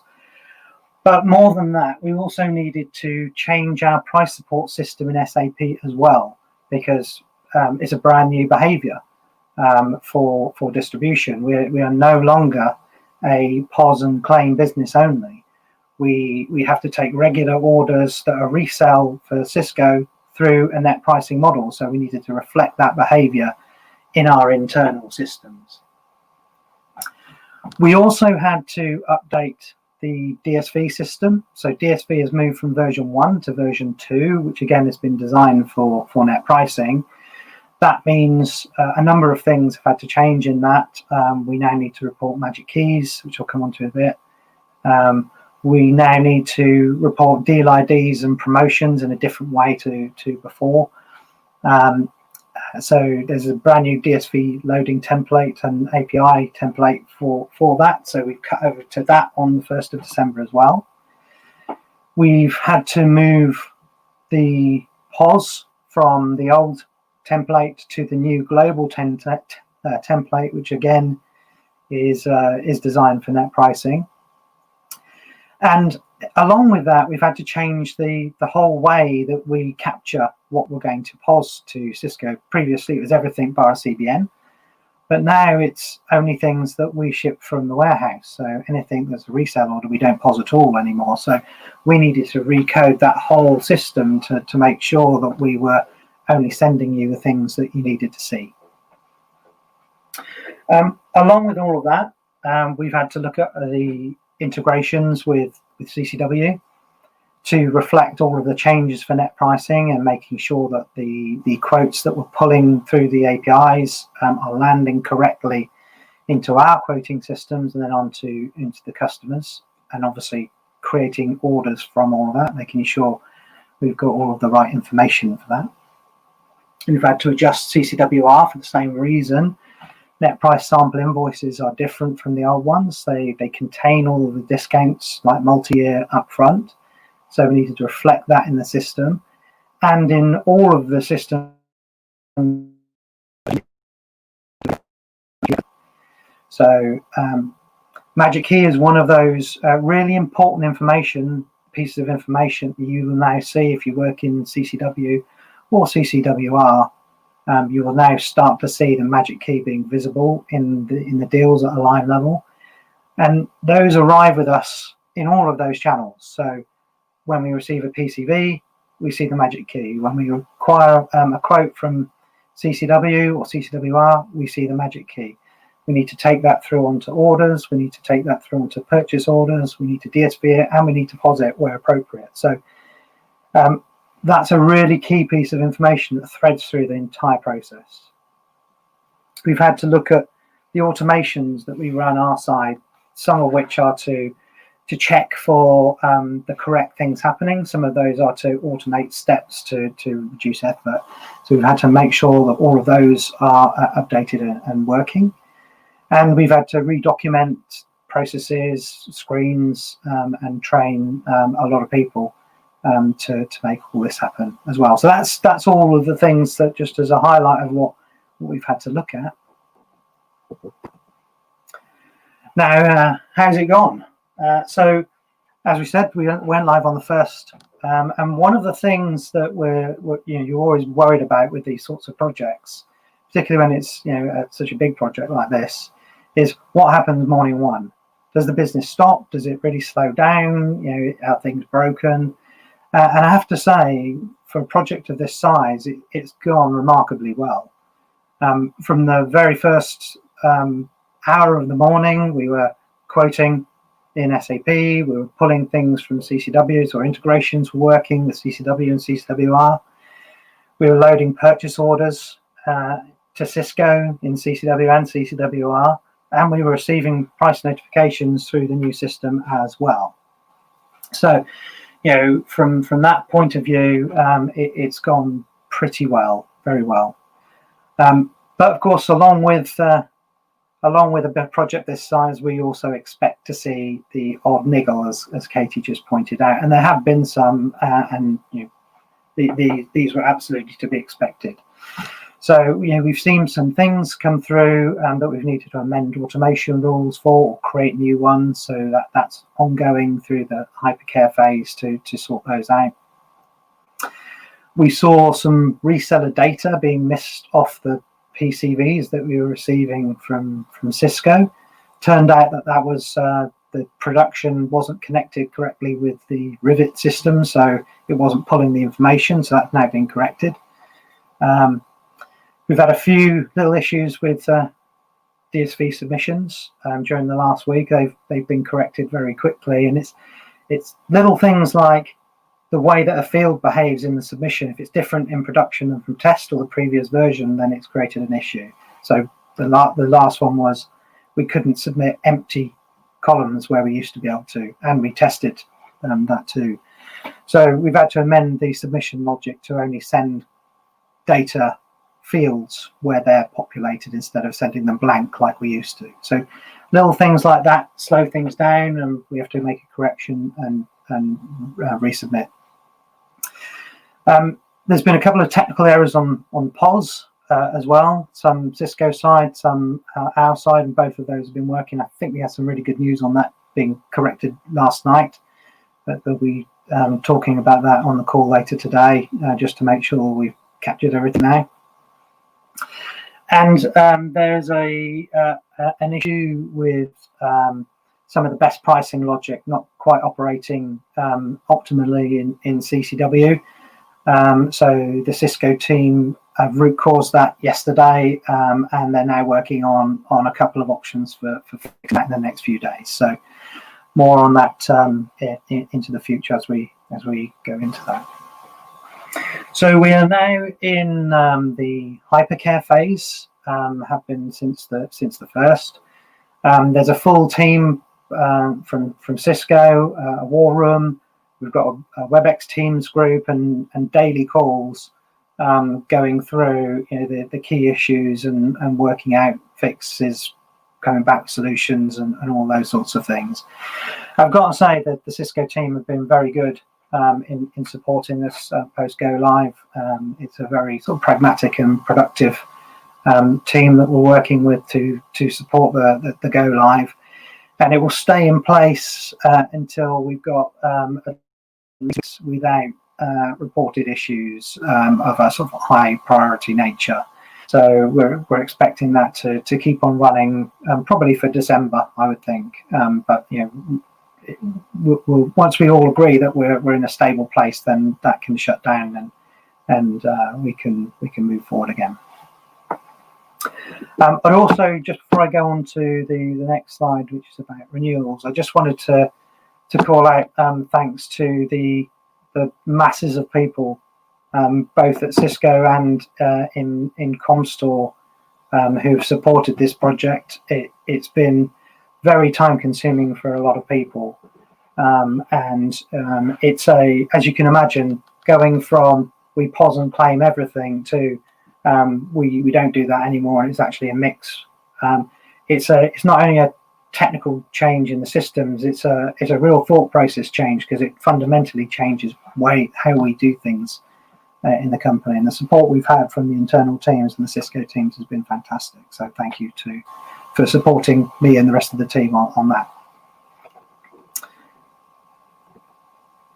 Okay, so in the last presentation, I also spoke about some of the things we were working on in renewals. So here's a bit of an update. We, in our sort of renew partner view platform, we've allowed our resellers to view the quote previously in web screens. But one of the pieces of feedback that we had from the resellers were, actually, we want to be able to download the quote. And not only that, we want to be able to download the quote as though an internal salesperson generated it and sent it. So we want it in the same format. So a few months ago, that was switched on. So we now allow a reseller to log in, see their renewals, they can select it, they can export it, and what they receive is just as though a salesperson generated it. It's exactly the same template.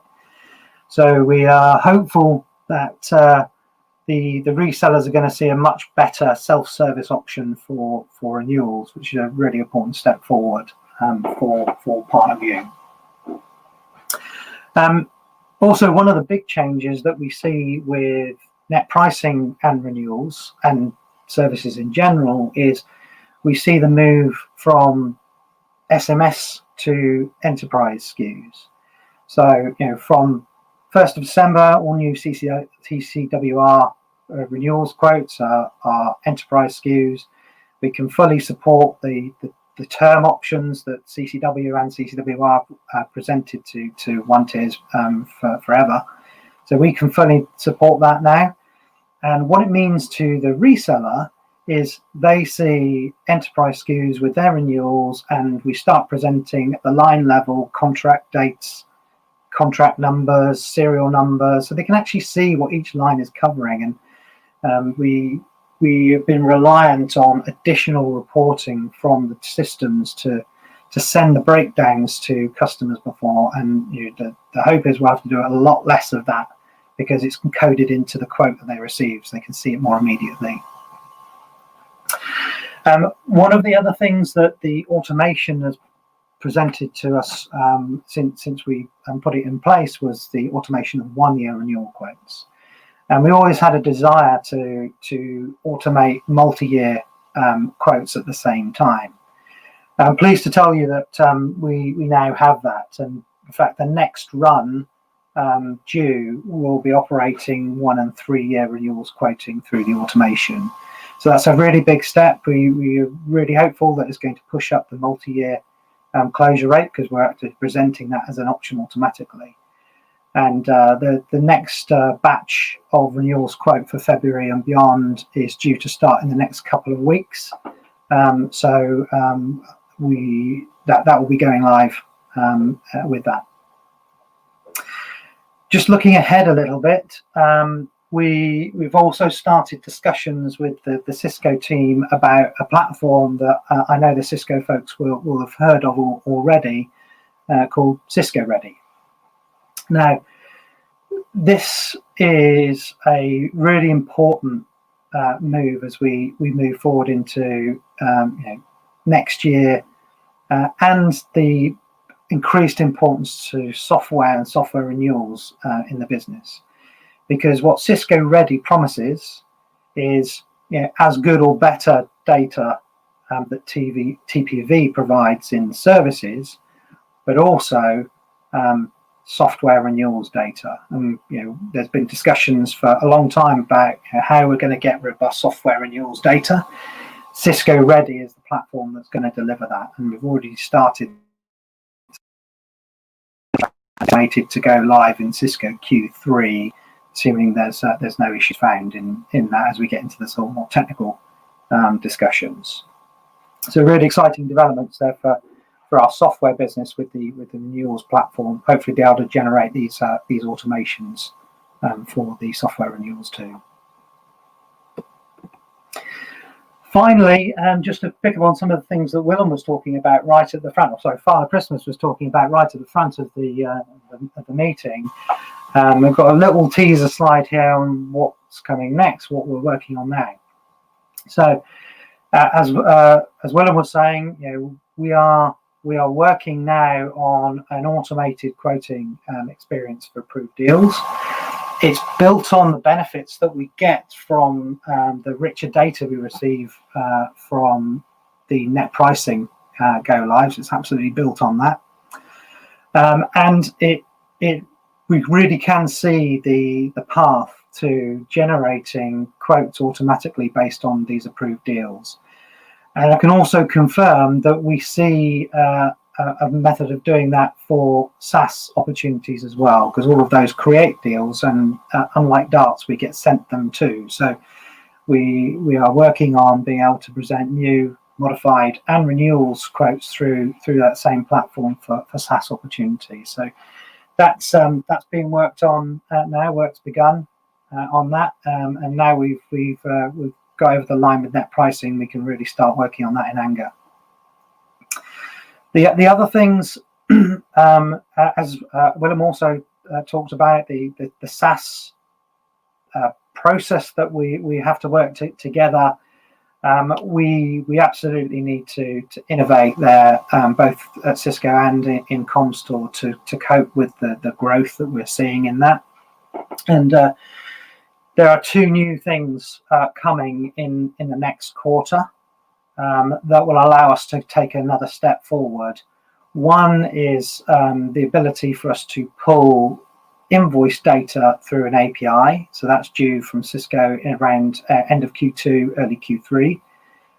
And there's a feature enablement in an existing API that will allow us to take another step forward in automating the reseller invoice from receipt of receiving the invoice from Cisco. So those are two big things in really improving the speed from invoice to bill to the customer, which has been a significant issue as that volume has increased.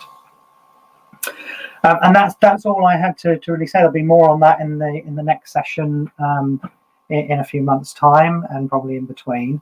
And I think I'm handing back over to Russell and Katie or a video. So thank you very much for the time. Justin, thank you very much. I have a question for you. I'd like to know what you're doing on Tuesday, Wednesday, Thursday, and Friday every week. I'm having a lie down. Justin, thanks a lot. I mean, Katie said it all at the top of your presentation. We really appreciate all the effort and guidance you give us on these detailed topics, and which involve a number of people across both your organisations, and keeping track of that is incredibly difficult. So thanks for the update. I'm really excited to hear about what this takes us to in the next steps, and how we can start putting what we've got as a really solid base layer now in terms of systems, that we start enhancing what we give to our customers.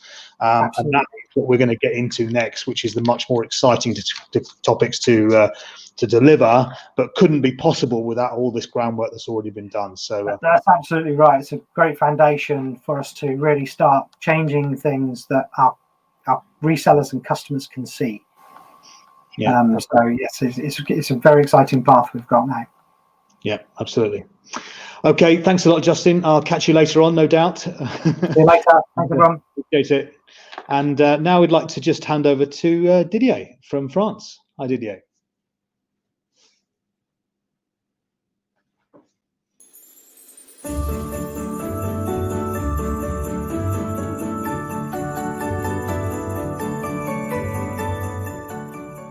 Good morning, everyone. The thing I'm really proud of is our Cisco Q1 FY21 achievement. We achieved 42% market share on product and services. We grew our business by 7% when Cisco France distribution declined by 11%.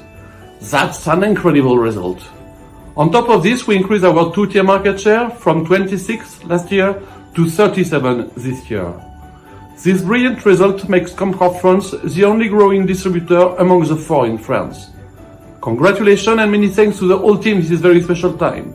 Great thanks also to the Cisco team for our support.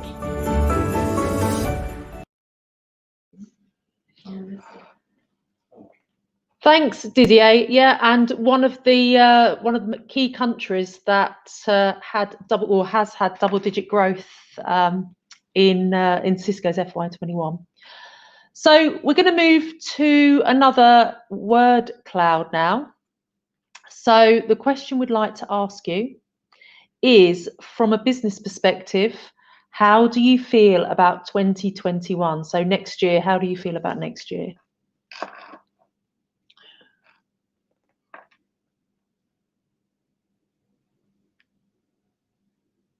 Ready. Excellent. Yeah, starting to see some come through. Hopeful. Hey, good.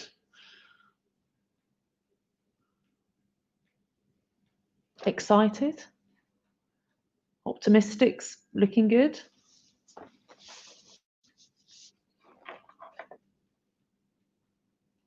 Hopeful. These are nice words, aren't they? Very positive. Yeah. Yeah, it's really great to see. Crazy busy. Is that Justin? Splendid. Yeah. Splendid. That's a good word. Yeah. Finally, festivals. Someone's looking forward to getting out. Yeah. I agree with that. And balanced, recurring, future ready, in fashion, Alpa.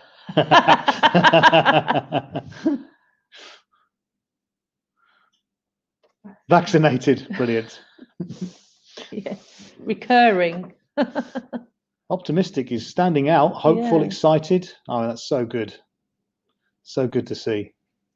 That is good to see.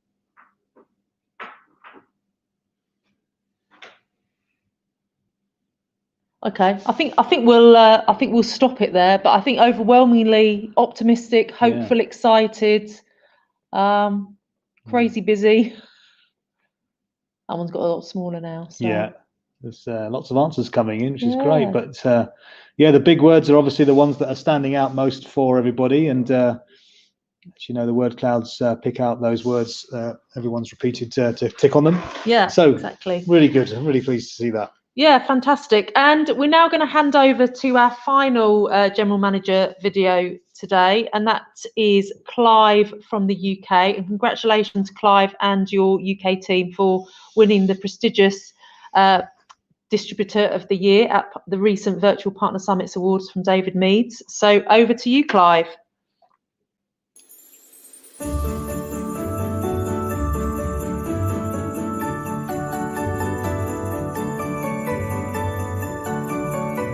I'm hugely proud of what we've achieved in Comstore UK over the course of this year. So despite some of the challenges that COVID-19 has thrown at us and the market in general, we've achieved fantastic growth. We stayed connected, we've stayed secure, and we've still managed to have some fun in the process.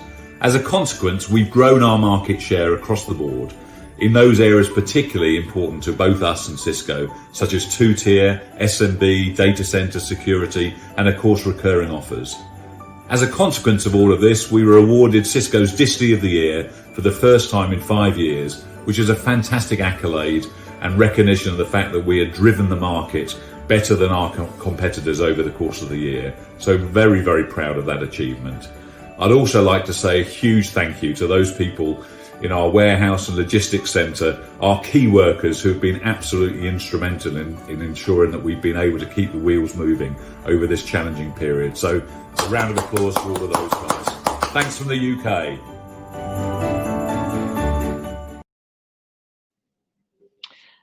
Thanks, Clive, and yeah, great to see you there. Looking very relaxed, actually, I must say.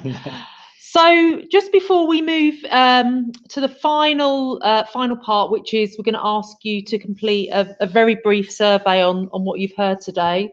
I just wanted to announce we've got 4 winners from the puzzle that we ran during the break, and I think one of them I might need a little bit of help on deciphering. So we've got Santa Thomas as a winner. So I'm not sure if that's you, Thomas Swinnon, or if that's another Thomas. So if I could just get your surname, Santa Thomas, that would be helpful. But we've got Veronica the Elf, we've got Azyad Ahmad, and Riyad Isaac. So we have 4 speakers that we'll be sending out to you. So we'll just need to come and identify the Santa Thomas and collect the addresses so we can get those sent out to you, hopefully before Christmas. Delighted to also announce, Russell, that we've had 242 attendees on the session today. I think that's up from our summer sessions, actually. It is. That's good. So obviously people were excited to come and see us at Christmas. So a lot of people did obviously participate in the word clouds. So yeah, 202 of you participated in the word clouds, and obviously we've got some winners for the puzzle that we did in the break as well. Very good. So before we close, you are going to be asked to do a brief survey. Just really interested to get your feedback on how you think the session went today. This is the second time we did it. We used this format back in June for the summer event. Maybe if we're feeling optimistic and hopeful and excited, Russell, do you think possibly by June next year we could even be face to face together with some of these folks? I think we should be. That's the plan. We should keep that in mind and keep that positive thought. I think we should. Yeah. I think we should. We'll plan for it. Yeah. Hopefully for at some point next year, once we're all vaccinated, we'll be able to get out and see some of you again face to face, which would be lovely. Absolutely lovely. Yes, I think so. If you wouldn't mind, I think this is going to come up on the screen now. There's just 3 questions, I believe, where we just need to score out of 1 to 10. If you wouldn't mind just having a look at that. So already up. Okay, that's great. Thank you. So I think participants can see those questions now, taking part. That would be great. So while everyone's doing that, filling in the survey or helping give us some feedback, just wanted to say a huge thank you to all of the speakers today. We had Father Christmas and his elf helper. So thank you very much to Willem and to Philip for giving us a great start to the show. We had Elizabeth on. She talked very candidly and openly and answered some questions from directly from Willem, which was good to see. Sarah Ecclestone introduced our small business segment, which Nico and Gabby covered magnificently. So really good update around small business. We got a live demo of your new small business hub. Tony showed us how much content you guys have in your hub is amazing. And you know, one of the key call outs is let's make sure we get that content out in front of the partners and then onto the customers. So a lot of huge amount of work gone into that from the team. So I'm really looking forward to getting that in front of customers, to be honest, and following up with our sales teams. So, exciting. So that was good. We heard about your stay productive, stay connected, stay productive campaigns. That was very good, and how we're already doing very well on Radius Digital, but also how there's much more opportunity for us to do more in that space. We came back after the break.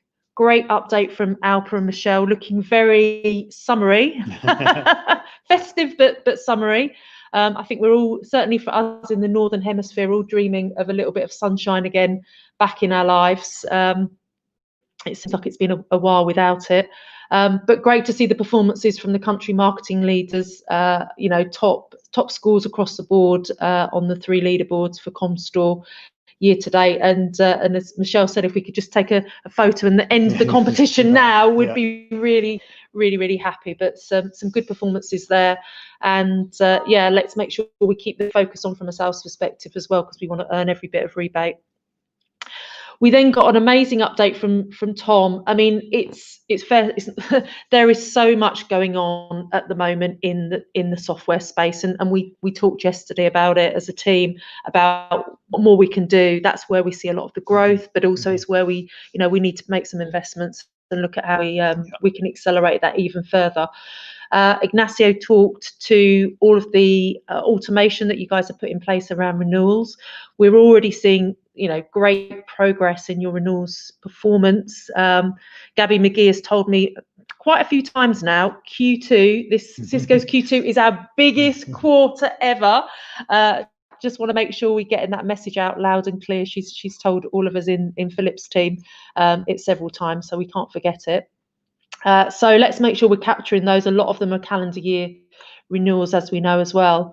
And then we heard from Justin, who has pretty much been working night and day for the last few months in getting net pricing over the line. But what a great opportunity it offers us to now build with that foundation to build and automate into new areas as well.